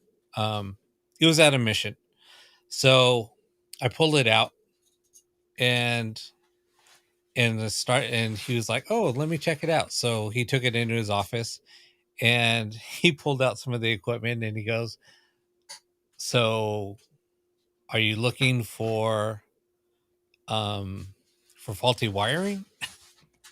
And Yes. and I started, and then I told him stuff, and then he just shook his head, and he said, "I can't believe that people would actually think that these things would detect different frequencies, because that's not what they're designed to do." You're just trying to subcontract electrical repair, but you use the paranormal to like get in. You're like, I could fix all this for you for like $2,500. Like, just work your way into electrical subcontracting. It's a business. We could do that, Rob. We could actually go around and like, I didn't find any ghosts, but did you know what's going on here with the wiring in the wall? We can fix that. Make a few bucks. Could be a business. Yeah, so it was funny. Yeah, he was just like, "Oh my god, I can't believe that. How do I get into this business to build equipment? I'll tell somebody what it actually does, or I'll just make up some stories and make a bundle." Right. Well, and I think that's the thing is there's you don't want to discourage the use of this equipment, especially if someone has an idea on what they're doing with the equipment, especially if they understand the equipment. But at the same time, it's a lot of the investigators that are drawing sharp, definitive conclusions based off of, 1 K2 meter out of, in 5,000 square feet, let's say in a location they're investigating. and that one K2 gave them all the answers they needed. It's the improper interpretation of maybe not understanding your equipment and what results it's going to get for you. But yes, like you said, Rob, you're talking about EMI, you would need to measure almost every spot in a room. Yeah. To get accurate readings, a sample size over time. So, I mean, and I told them, look, I just demonstrate a lot of this equipment. I don't even use it. If you ever see me on an investigation, I never have a freaking K2 because the K2 is like the biggest joke on the planet. Now, but could that be used as an ITC device though? If you're asking them to, not necessarily, please use this device, if you know how a K2 works and what would get off, no. Okay. Again, I haven't worked a lot with that, so I'm just asking. Yeah, it's just kind of funny. Like I said, when we have been, I've talked about stories about seeing shadow people, being rushed by shadow people, apparitions walking through my place actually, and and then somebody said, "Oh, do me a favor, put out some of the equipment on the path that it walks." And I was like, "Oh my god!" So I had to find some equipment, put some things around, and yeah, caught an apparition walking past everything. Did anything go off? No. Really? Okay. Yeah, I mean, being rushed by a shadow person, I'm holding, my buddy's holding a ramp, a mel meter. I'm holding a static detector, and it goes right through him and passes right, through my arm, and my static detector is going crazy. And I was like, dude, what did your K2 or what did your mel meter hit? He's like, dude, it's like at 0. And I was like, yeah, I figured that. He just low passed all your frequency detection. Right. He's like, I see your frequency detection and I'm going to slip right under it. But that's the funny part is, and there's somebody that was big on selling equipment. He's no longer, I don't know what he's doing now, but all of his stuff, electrical subcontracting, probably a lot of his stuff is like static detectors. I mean, everything he sold was static. And we had him and I had huge conversations about this, and he heard me talking to some people about this one day online, and then he private messaged me because we're having it out. I was talking about EMI and stuff. So when you talk to an electrical engineer, they're like, EMF, what the hell are you talking EMI, right? Interference. It's called EMI, not EMF. So him and I are like talking, and then he just messages me and goes, dude, he said, I finally found somebody that preaches what I preach. And we started talking, and he goes, how did you figure all this stuff out? And I kind of told him, and then he's like, are you shitting me? And I said, no. And he sent me some free equipment. We don't talk anymore, but because I bashed him for ripping some people off. But I was gonna say, well, why did you do that? Okay, but okay, I see. Because it was I don't know the story, so I'm just a couple of people of friends of mine, and friends of mine, and upset me, so I called him out on it, and he didn't like it. I see. So anyway, he sent me some equipment, and I use it, or I've used it and had great success with it. And that's why I tell people, stay away from, certain equipment, just stay with static detectors. They work. Anytime you're walking around, you feel, when you feel like you walk through spider webs, that's electrical discharge. And that's static electricity. Anyway. Carl says he's had shadow people walk past them in the room. And in terms of frequency, he says it makes my ears ring. I heard one of them say, it stinks in here because he was smoking his head off.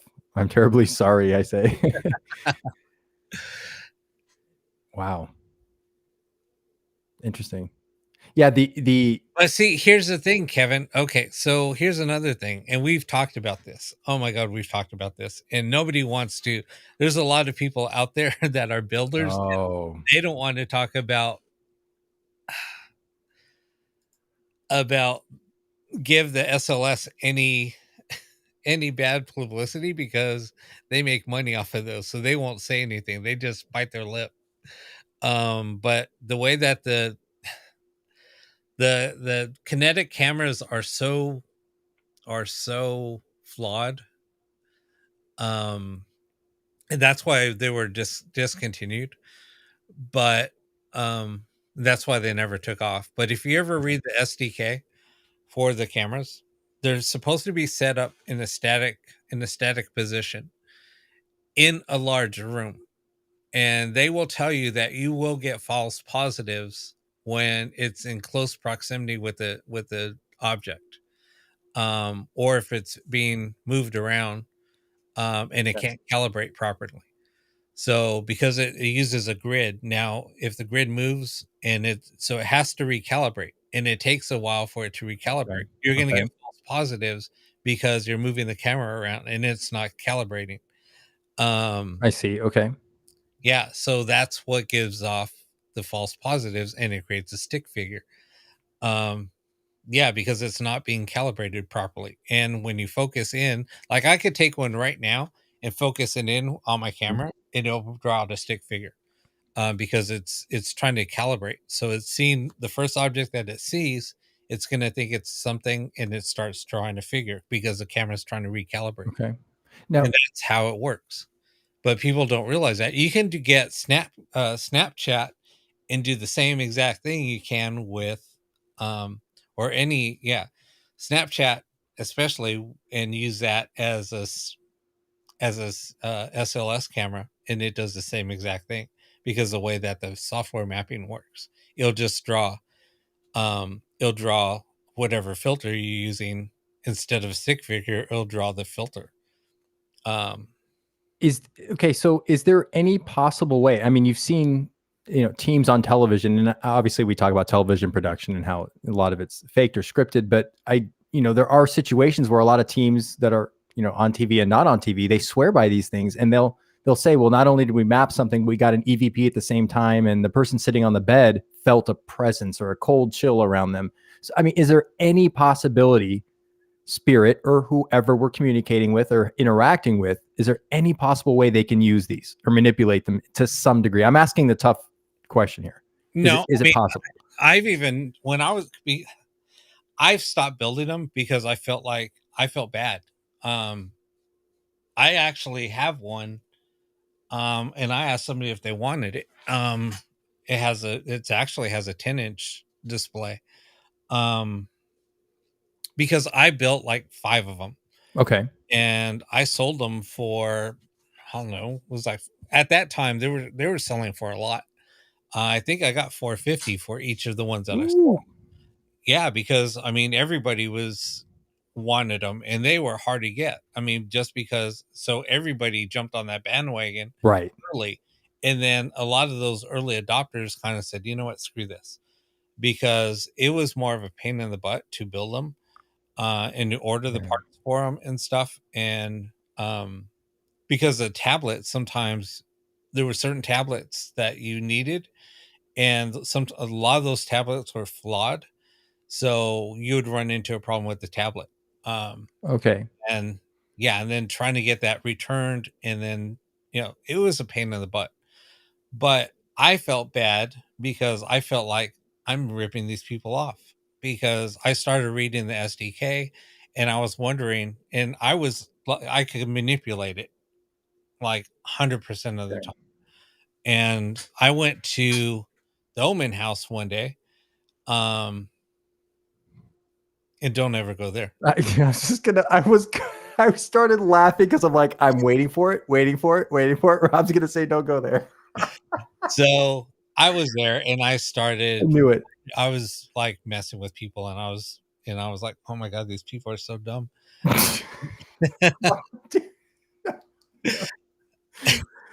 Remain neutral and balanced. Sorry. But it was like I had to go outside and we were laughing and I was like, watch. And they were like, how are you doing that? And I would show them. And 100% of the time it was like, I was like, watch, you want me to have a stick figure show up over here? Watch this. And then I would do it. Boom, it would appear. They were like, dude, how are you figuring that out? I said, I know how the software works. So Uh, it's literally triggering that in terms of false positives. It's literally that sensitive in terms of it has a very high sensitivity or low threshold for yeah, something to be created. exactly. I didn't reverse that. Okay. And I bet you that's exactly why they still, in some cases, some people use them because They're they, widely used. Yeah. yeah, because it's an easy way to get false positives um and Well, show, yeah, look, this place is haunted. I got a stick figure on my camera Vince, because they weren't getting anything else, so they have to entertain in some way. So that's what happens. I'm arguing on behalf of the SLS just for this conversation. So understand, I haven't had a lot of experience with them, but here's my question though. In terms of synchronicity of someone sitting on the bed and feeling a presence and getting an EVP and someone also picking something out next to that person sitting on the bed through the SLS. And there are such things as coincidence and synchronicity, but is that a synchronous coincidence that is occurring, that there is a false positive as someone's picking up an EVP and feeling a cold presence? Is that just coincidence? Because it seems like sometimes they get these false positives on command, or I they're mean, happening coincidentally when someone's feeling something or getting an EVP. You know what I mean? it could be, but there could also be something else that's creating. Okay. Let's say there's an air conditioner somewhere, right? Okay. And he's unaware of that. Um, and they're carrying, let's say, a K2, Mm-hmm. right? And they're getting a cold breeze. Now, what can happen is there could be um, some type of interference, electrical interference. They're getting that Okay. hit, and at the same time, they're getting cold air blown on them. Good It's example. hard to say. Okay. You have to remember, I mean, not even though I'm in a freaking really hot, location right now or room, Yeah. there could be a cold breeze that comes through. Um, it could be something and it could not be anything. Um, I mean, it happens. Sometimes I'll get cold breezes, whatever, but yes, is my house haunted? Yes. But do I always say, oh, it's a cold breeze? Somebody's in here with me? No. Um, Right. because my body will tell me otherwise. Like right Right. now, I feel fine. There's nothing. Now, if I had like, started getting anxious or my body started telling me somebody's in here and now there's a cold breeze, that would be a Right. different story. Well, the reason why I gave you that scenario is because there was a television production that had just that, where an investigator was sitting on the bed and they were, doing live EVP sessions, or, just burst sessions. And they picked up an EVP. They started feeling something on their shoulders, or feeling like something was touching them.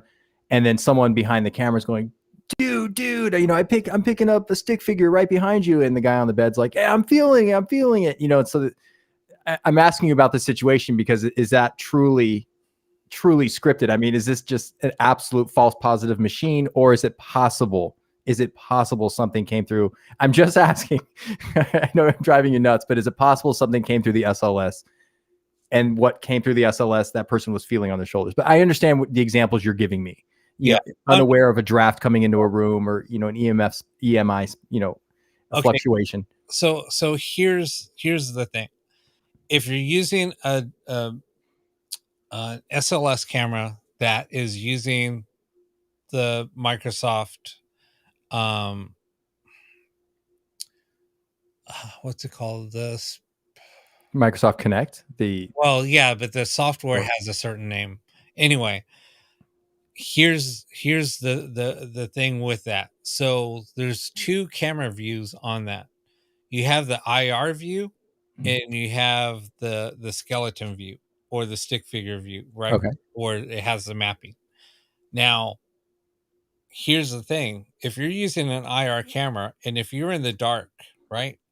if there was anything there that would present itself, or something that wouldn't be seen on camera, wouldn't Okay. you think that, hey, if something shows up in the IR, and you see an outline, because that's seen in the dark, if there was a figure standing there, don't you think that you would see it on the camera also?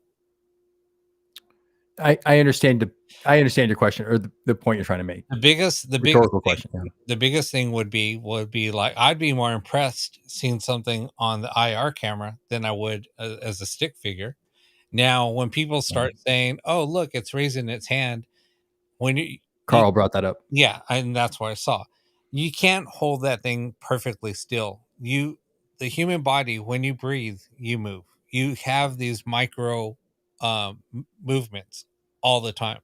That's why if you try to hold the camera steady and it doesn't have steady shot, or image stabilization, or some type of stabilization built into the camera, you're going to get blurry pictures, because you can't physically. I mean, there's tricks on how to stabilize a camera, but when you're walking around with an SLS, I mean, if you hold it for a while, it's heavy. I mean, you cannot stand there. It's Okay. like holding a 10-pound book in your hand out with a straight arm. It gets heavy and you start moving around. So any little movement, that stick figure is going to move. It's going to do different gestures. So if somebody Interesting. moves it slightly, it could raise its arm. Wow. Okay. And Okay. like I said, things there, that camera is so easy to manipulate. Okay. That's why I could do things on cue, and it's so easy to do. Okay. And I'm just trying to understand the sensitivity, if you will, or just how much it's triggered, how much it triggers false positives based on the slightest movements and things like that. But you've been very clear with your description. I'm understanding it now. So that could be manipulated. If it's a television production and you know that if you move this a certain way and it can get whatever said stick figure is showing itself to raise its hand on command because you're moving something or manipulating it, then that's easy to reproduce, if you will. Exactly. So essentially what you're saying, and I'm just trying to understand what you're saying, is that's why so many of these SLS cameras are popular on these television production shows, because they can be easily manipulated. They can draw a thrill, excitement. Oh, we're getting activity. Something's raising its hand. So essentially these are popular. I mean, they're very popular on many TV shows, it seems like. No, but see, Okay. yeah, with everything. I mean, like when when I met that TV producer, when she asked me to take her and her boyfriend out on an investigation. Oh, that must have been fun. And wait, you have a bunch of, actual, investigators that you can take with you. I mean, they all work under production. She's like, Rob, it's a TV show. And I'm like, so what are you saying? And she said, it's a TV show. And that's all I got to say. I was like, okay. So, then we talked more, and yeah, she told me a lot of things that happen on TV. So, they can't use any footage that's captured. So she said that that her production crew captured a hell of a lot of stuff on camera, but they couldn't use it. She said, "Do you know how many full figured apparitions we've captured? Do you know how many shadow people we captured, and we couldn't use them in the production um, because Right. they were captured by the host or the paid talent." Right. No, I get it. And I'm asking these questions. I know they're easy for you to answer, but I just want to make sure I completely understand, just how, because I know you've built them and I haven't experienced one. I haven't used one. So that's information is good to know. Yeah. PD, to answer your question, you're saying an acoustic guitar amp with reverb. I would imagine an acoustic guitar amp or an acoustic guitar, if you're running it through an amplifier, you're either miking it or you have pickups built into the acoustic guitar, and those pickups are running a line out into a guitar amp. Yeah, we've done a whole show on reverb. I don't, Who's talking about reverb? Yeah, you're talking about reverb coming from a good acoustic guitar amp. I mean, experiment with anything, really. I can't tell you what to experiment or not to experiment with. Just know what reverb is doing to your signal, and know how it could benefit or, detriment or cause detriment to your signal, depending on how you're using it. Yeah, I think would you say an acoustic guitar amp, that's just a guitar amp, and your acoustic guitar is being Amplified. amplified either by a pickup or a microphone. Kevin says it's almost as if sticking with an old radio voice recorder and video camera is the way to go. You know, Kevin, it seems like the way I look at it, at least from signal processing or audio engineering, the closer you are to the original sound source or signal, the better. And I'm not saying one instrument is better than the other for ITC, or one signal flow is better than the other. I really don't mean to say that, but it does seem like the closer we are to the initial source or the frequency as we're able to interpret it, possibly in an analog form, as raw as you can get it, is still, we always go back to that. We're coming full circle with direct radio voice. We're sweeping ghost boxes, and now people are realizing what Marcello Bacci did, and now we're working with just, an open channel, static, depending on how you use that. So yeah, it does seem like going back to old methods always proves it comes full circle. We've talked about that. Yeah, and things have come full circle. This is why I think a lot of people in the field, and yes, I mean, a lot of things that I talk about is experience, things that I have experienced, things that I have played around with, things that I have, talked to different engineers. I've talked to, experimented by getting some tips from engineers. Well, if you really want to test this out, do this. And there's been times where they kind of educated me, and at that same time I had to learn. The good thing about this whole thing was, at that time for my job, I had to learn what causes interference, what causes Wi-Fi interference, what can kill a Wi-Fi signal, um, what type of RF interference can interfere with a Wi-Fi device, because that was my job. I was troubleshooting Wi-Fi. And trust me, over the years, people don't realize on placement of certain Wi-Fi devices. If you want to get a great signal in your house, get the best Wi-Fi signal that you can ever have, start putting your devices kind of like out in the open. Do not hide them behind things. Put them up high. Put them spread apart where they have line of sight, meaning that they can physically see each other. So there's a lot of ways to enhance your internal Wi-Fi in your house, um, and get better signal. And trust me, when you do that, your Wi-Fi speeds go up tremendously. Um, Right. so there's so with that said, you can take any type of device that you buy for the paranormal and for reading EMF, and you will find what is a good device, what is not a good device. But these are only, you have to remember that these devices were designed to find faulty electrical wiring, what causes EMI leaks, um, things like that. So you're looking, and then once you start working with Wi-Fi interference and RF interference, oh my God, you can really tell when something, and you have to remember when with different frequencies from cell towers now, because the cell towers are getting stronger. Um,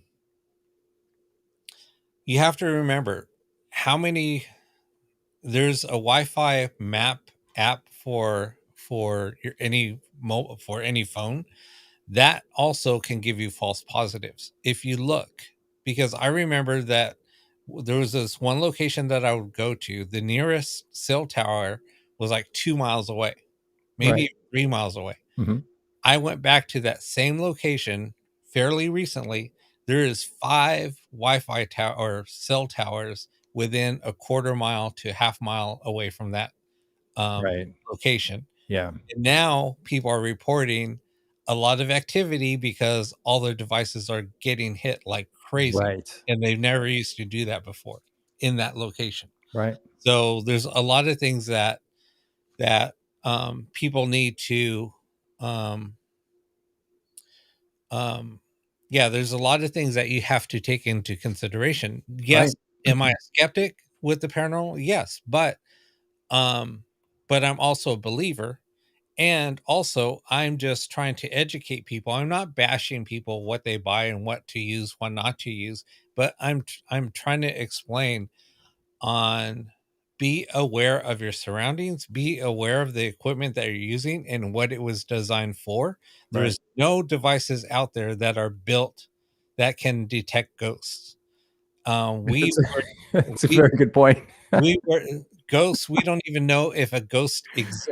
We don't even know what a Right. ghost is made of. There's nothing out there that can detect ghosts because we don't know what they are. We don't know what they consist of. Right. But can they manipulate man-made electricity? I don't know. Yeah, we're essentially using, digital equipment to monitor analog activity in our analog world. What can they manipulate? Mechanical waves? Can they create pressure waves? What are they working with? We can measure that. We can take measurements and samples, but yeah, it's hard. There's nothing that says, ghost detector and, a screen that says, yep, it's a ghost. Just because you stand into a room and say, yeah, there's ghosts here. You're right. There's nothing that says that.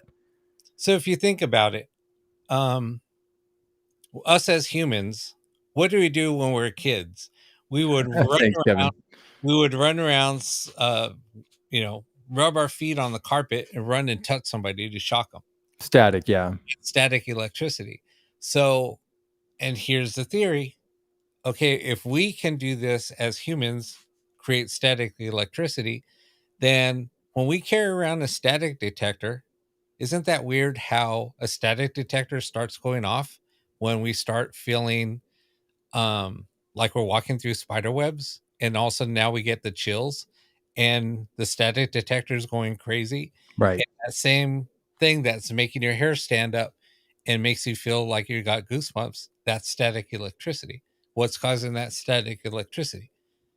And at that same time, when that K2, or not the K2, when the static detector is going off, at that same exact time, you're getting an EVP, or you're taping, and you get a response on your camera saying, Right. wow, this is kind of crazy. And then you get a response. Right. Right. Is that coincidence? Possibly. You were talking about that. Yeah. But it happens more with the static detector than it does with any other device that I have seen, that I've ever experienced. And it's happened quite a few times. Interesting. Yeah. You've had a lot of success with the static detector. That's what I'm saying. Right. And ever since then, the only two pieces of equipment I keep in my bag is a camera, a recorder, static detector, and a frequency counter. Right. Wayne, Mr. Poe had an idea for an experiment, which is actually part of Echovox, is connecting a mic or recording a speaker, creating a feedback loop. In fact, that's been done a lot in ITC research. Echovox employs that same idea where you're activating a microphone and it's recording, creating a loop. And video ITC, Klaus Schreiber's video ITC loop method, essentially has a video camera recording a TV, creating a feedback loop. So yeah, a lot of success with feedback loops, reduplicating or resampling that same random noise source or that same source. Definitely. So here's something. So thank you, Petey, for your support. I read something back on this same thing, similar to this. Good question. No, it's a great question. So the ghost TV shows started like in what, 2002, roughly. Probably, yeah. Turn of the century. Yeah. Yeah, I would say definitely safe to say turn of the century. Yeah. Yeah. It was shortly after that I saw an article that was written on this website that I used to frequent. It doesn't exist anymore. I Okay. don't even remember the name of it. God, it's been so long. Anyway, there was an article that was written, and it talked about one of the early adopters or one of the early sellers of ghost hunting equipment on there. And Okay. it was an interview, and basically what he found was, um, like with us as early adopters or early investigators, when I first started, the things that we would carry around was a compass, a notebook, pad of paper, and a cassette recorder and a camera. But cameras were kind of iffy because um, you either had a Polaroid camera or you had a film camera. There wasn't Right. any digital cameras at that time. So it was costly to take pictures and develop pictures. Right. And somebody that was, young, didn't really have a lot of money. I'm like, I'm not carrying around a camera. So I just carry around a cassette recorder. And it wasn't a small recorder, it was a big one. And then when somebody had like a micro cassette recorder, when those came out, people were like, holy crap, that's so cool, Right. and but they didn't record very long. That was the bad part with those. Right. Um, Right. That's a good point. anyway, That's a good so point. during this interview, because that's all that people were carrying around. So during the interview, he was asked, so what made you, start looking around for these different types of equipment to sell? And a lot of them were they were rebranded from um el- uh, for electricians to paranormal investigators. And they did it because he said he started getting requests from paranormal investigators that they wanted equipment like they see in the movie Ghost Hunters or The- Ghostbusters. oh, And I'm like, like ghost hunters. What? no, and Ghostbusters. Literally Ghostbusters? Yeah, they wanted devices that lit up and they can detect Really? ghosts. So Okay. so he said he had an idea. Well, you know what? Let's get This, these devices because they do light up, and we'll market this those. is fake. You're making this up. I swear to God. They literally said we want things that just light up like Yeah, they want devices that they can don't tell me about the science, just does it light up? That's it. and that they can use This is not how it happened. no, seriously, this is what was said in an interview. Oh my god. Um and a lot of the devices, they're um I'll have to look them up.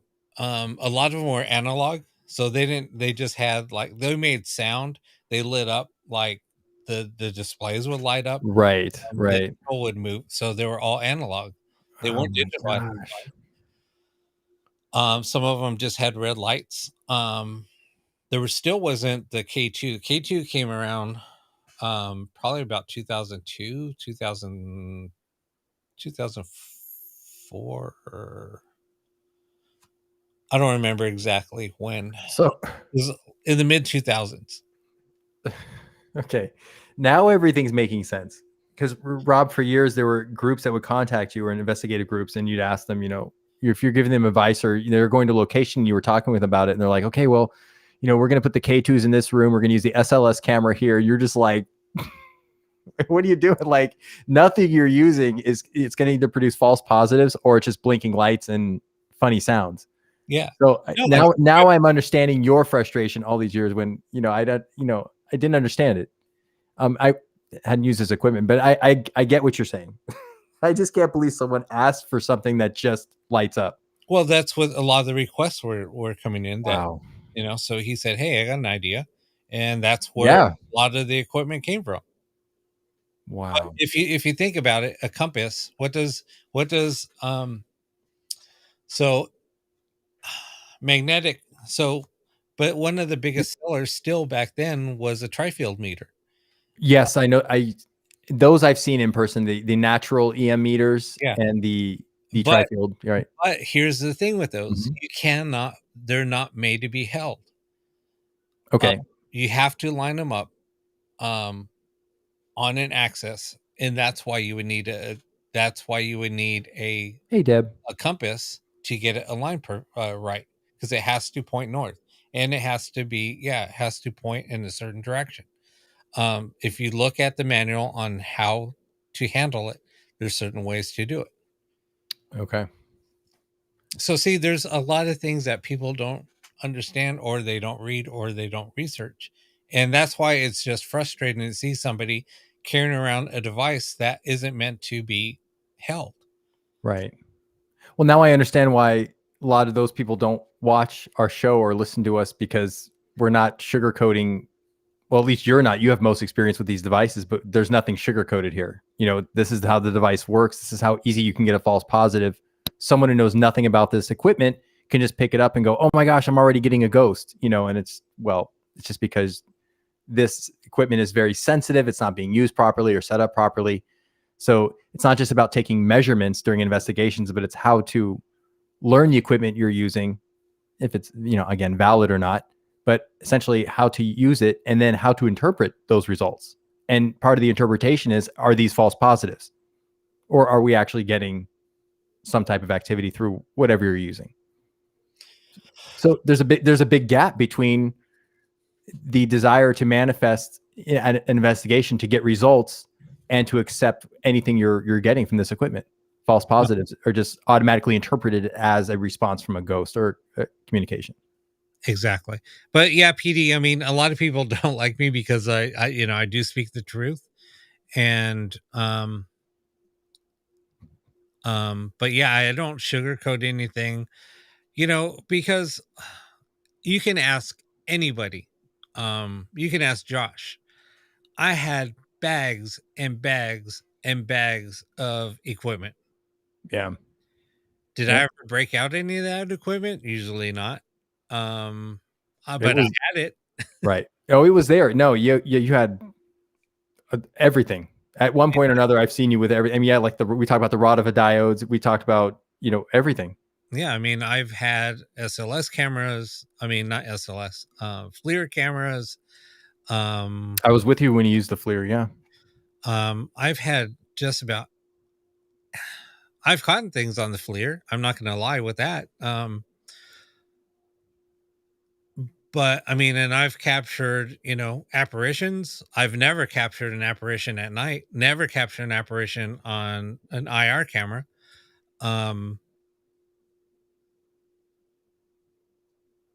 But that's a whole nother show. I have and I noticed what time it was, but I have questions about a lot of this equipment. We can answer at a future show or talk about a lot of it in action. I think you may even still have some photographs of the FLIR camera in use, or, just an example of, I remember the investigation we were on, we were looking through the walls, looking at the temperature, and it was actually interesting. I really enjoyed seeing the results of a FLIR camera in person. But yeah, I didn't see any live captures or evidence with the FLIR when I was witnessing it, but pretty impressive. Yeah, I mean, there's so many different things, and yeah, Kevin, I mean, that's true. I mean, Right, Kevin. your own static electricity because we do put out static. That's known. Right. And that's why on those tri-field meters, there's a little plate. There's a square metal plate. That metal plate is to ground yourself on. So that's going to discharge any electrical charge you may have on your hands before you handle that. That's why that plate is there. It's there to ground yourself and to release any static. And I bet a lot of people didn't know. So that's why you want to lay it down. You touch that. Well, you adjust it. You touch it. That way it's grounded, and you're looking at it while it's placed on the ground, and then you let it do its thing. Anyway, we will definitely get into that in future shows, Rob. I know you have a lot of experience with that equipment, so it might be nice to, I don't know how much you have left to even demonstrate, but at the same time, talk more about it. because No, it's I mean, I know it's late. I got to go too. But I just got on a rant. Oh no, I wasn't saying yes. I mean, we do have to cap off the show. I wasn't trying to. I didn't say that to insinuate you were going on too long or anything. I just talking about different equipment and what investigations, what investigation teams use, and you see certain teams specialize or focus on certain types of equipment. And we can just talk about that and get people's experience with that. It's very fascinating. But yeah, Deb, you're right. We're walking batteries. So this is a new tri-field meter. Wow. It's actually electronic. Oh wow, Carl. Yeah, we could do a whole show on that. Bring up the philosophy and the ideas behind this whole situation. Make sure we're not the ones that are dead. That's a whole other topic. So it's a tri-field. It's freaking amazing. This is probably the most amazing device that I have seen in a long time. Because it does detect RF interference. So if you're getting any false positives, and you can tell what they're from, this thing will show them. Interesting. Okay. Very good. Well, yeah, and we'll talk about that on future shows. And I'm sure, Rob, at some point we're going to have to, I know we've got a guest coming up soon. And then we also will probably be demonstrating more progress with our individual projects. We'll do that on the Wednesday show. And then we've got the Saturday show coming up. This Saturday, tune in, live sessions, Rob's boxes, his signal flows, the whole thing. And the Saturday shows are always special. And if you've listened, you've participated, you understand what I'm saying. And if you're listening and you haven't, then please join us on Saturday. You're in for some special treats. Yep. Hey, Deb, since you're here, I wanted to play something for you. I wanted to play this clip one last time. So with my experiment on Monday, I picked up a voice. So I was hoping you were here earlier. I was going to play it for you. But let me play it for you. If you have some headphones on, put them on now. And then I'll play this clip first, and then I will play the second, the cleaned up version next. Thank you, Lori. Thank you for joining us. Thanks, Lori. So I'm going to go ahead and play it now.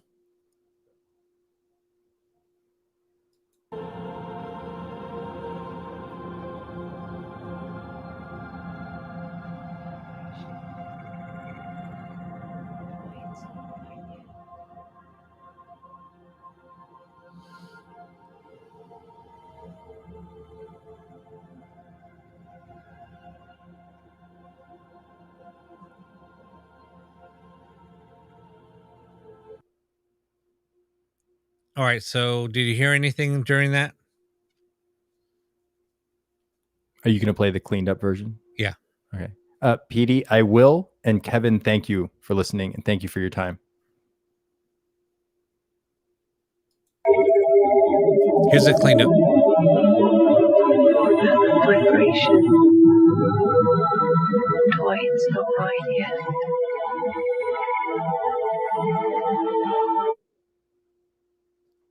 Let me know if you want me to play it one more time.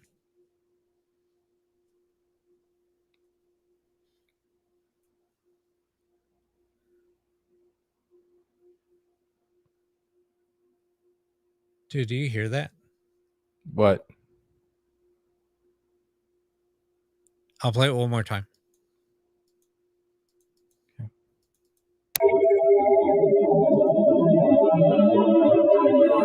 Vibration. Toys not right yet.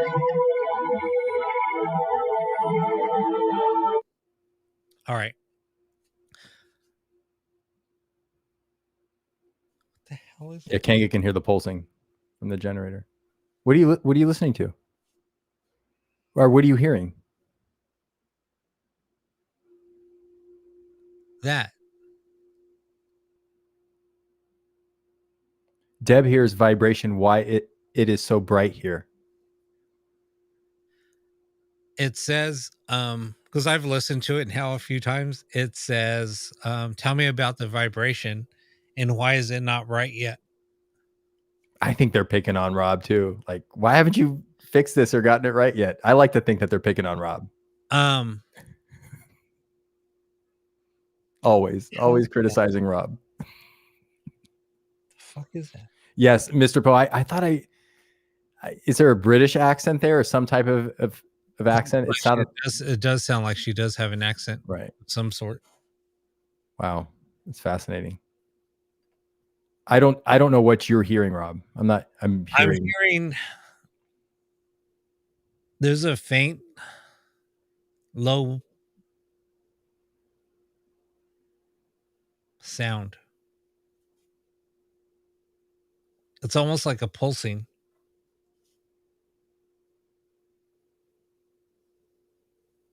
Is it maybe it's coming from your room? I mean, you have these situations happen all the time. No, I don't. The hell is it? I'm hearing something.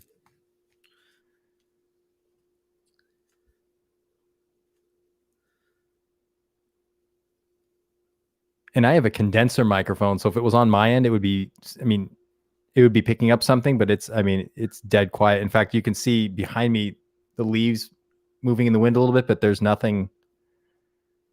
I mean, my boys are asleep. There's no sounds in my house. They better be asleep. So anyway, yeah, we're gonna. That was stimulating live streaming right there. we're gonna have to end the show. I think it's time to end the show. I don't know what you're listening for. It sounds like a pulsating. I've never heard it before. Well, we just heard her say that why isn't the vibration right yet? So maybe she's giving me a hint.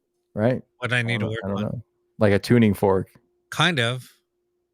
Does it smell like cornstarch in there? What? I love random questions. What is? But see, is it coming through? Thank you, Petey. Thank you, guys. I'm doing my best, guys. To end the show. Rob keeps hearing this sound. I know it's weird. I didn't hear it all night, unless it's coming through the mic. But there's nothing. There's no air conditioning. There's nothing here. There's nothing in here. There's nothing. I don't even have other computers on. I mean, it's dead quiet in here. Yeah, it's like a tuning fork. See, I'm wondering if only certain people are meant to hear it. And I'm not being facetious. I mean, I don't know because I haven't heard that all night until, when it happened. When I played this last clip the last time, right there. It's a tone. It's almost like the same tone sound. Yeah, no, my phone is. Yeah, I don't have my phone on. It sounds like the same tone that was played in this clip. I swear to God. So wait, I'm reading the comments. People are okay. So people in the audience are hearing it. You're hearing it. I'm not hearing it. Yeah, it sounds like, you know how you wet your finger and you go on a glass and on a makes that. That's what it sounds like. I'm going to turn up. Okay, don't say anything, Rob, so you don't blow out my eardrums. I'm going to turn up my volume really loud for a second. Hold on a second.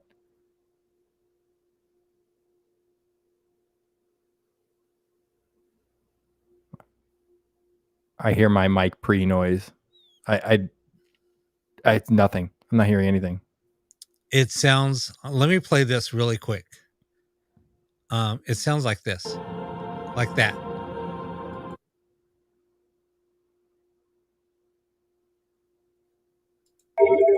No, it sounds more like this, like the music here.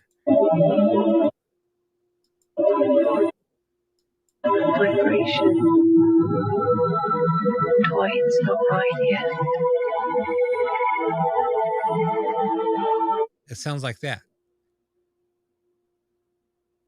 Maybe that's a frequency she wants me to use. Buddy, my ears are trained for this stuff. I don't hear it. I'm so sorry. Like, I believe you, but I'm not picking it up. Maybe I'm wondering if that's it, because I cleaned up. Remember how I cleaned up the tone, and this is what it originally sounded like, and now it sounds like this. okay, but why? Okay, but we're all on the same stream. I can't hear it. I'm not that bad of an audio engineer. Like my ears aren't that shot. I should be able to hear something like you and members, friends in the audience are hearing. Unless you guys are all in on something to prank me. No, I mean, That's look, possible. I mean, are you guys in on something? I mean, no, I mean, look, that's what.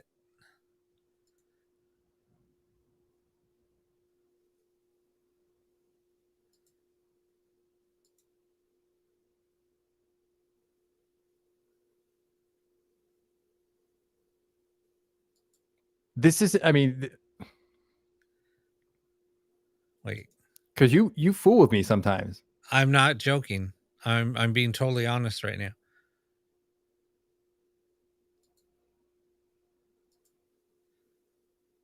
No, Deb, yeah, I'm not, you know, so you guys are really hearing it. Yeah, I just don't hear anything. I'm not saying it's not there. It's odd because we're all on the same stream hearing the same audio. So I just find it fascinating that maybe it's like what you were saying. Your ears don't Well- hear certain frequencies because we've talked about this, Rob. I've been doing this for so long. And, you know, when I mix now and there's a younger set of ears that come in from a younger audio engineer, and there's mistakes I'm making, and other audio engineers who are older complain of this because they've exhausted, you know, the use of their hearing. So I fully admit that, you know, and we've talked about this, you hear things that I don't a lot. It happens a lot. So absolutely. And maybe I'm just not hearing it for some reason, or it's not meant for me. I mean, I'll just, you know, we could even get philosophical or really deep on it. Maybe it's only meant for certain people on that frequency, you know, on that vibration to hear. You know what I mean? I don't hear it, man. yeah. Wow.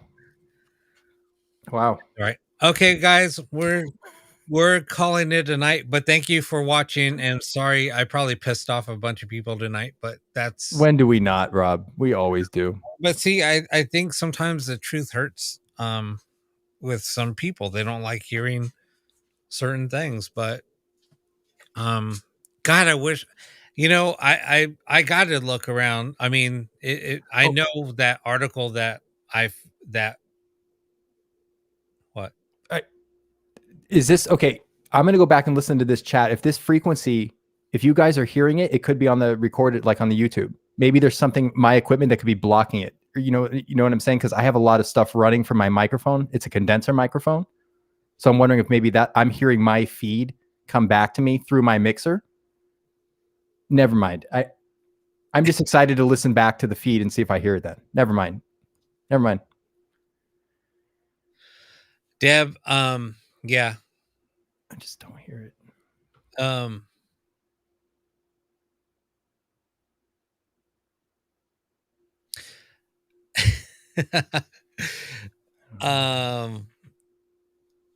Yeah, we can talk. Yeah, Carl, we can talk about that next time. What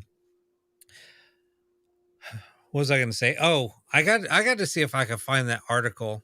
It was really interesting, and it made so much sense. And at that time, there's like a classic EMF detector. It's kind of like, it's beige and it has red writing on it. I'll have to look for one. And then it has red LEDs on the top.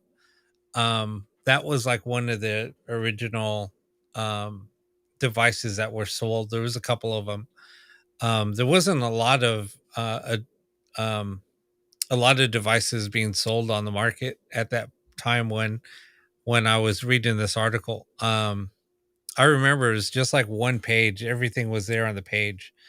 I'm gonna have to look and see if I could find that article about ghost hunters wanting devices that look like devices on from Ghostbusters. And I remember there was somebody that was designing some that did look a lot like the devices on there, and Dan Aykroyd actually threatened to sue him if they didn't cease and desist. It was kind of interesting. Anyway, everyone is still hearing it. Like, I'm reading the comments, and I'm just like, and I'm rambling. All right, so we're gonna call it. Anyway. We're getting off of here. So weird. Okay, yeah, let's just go. Let's go. All right. We'll thank you for joining us, and we will see you next Wednesday. Be here this Saturday. We're going to do our live Saturday show, Rob's live Saturday show. That's always a good time. And Josh then might be a special guest on there. Yeah, we'll see. That's awesome. Thank you, guys.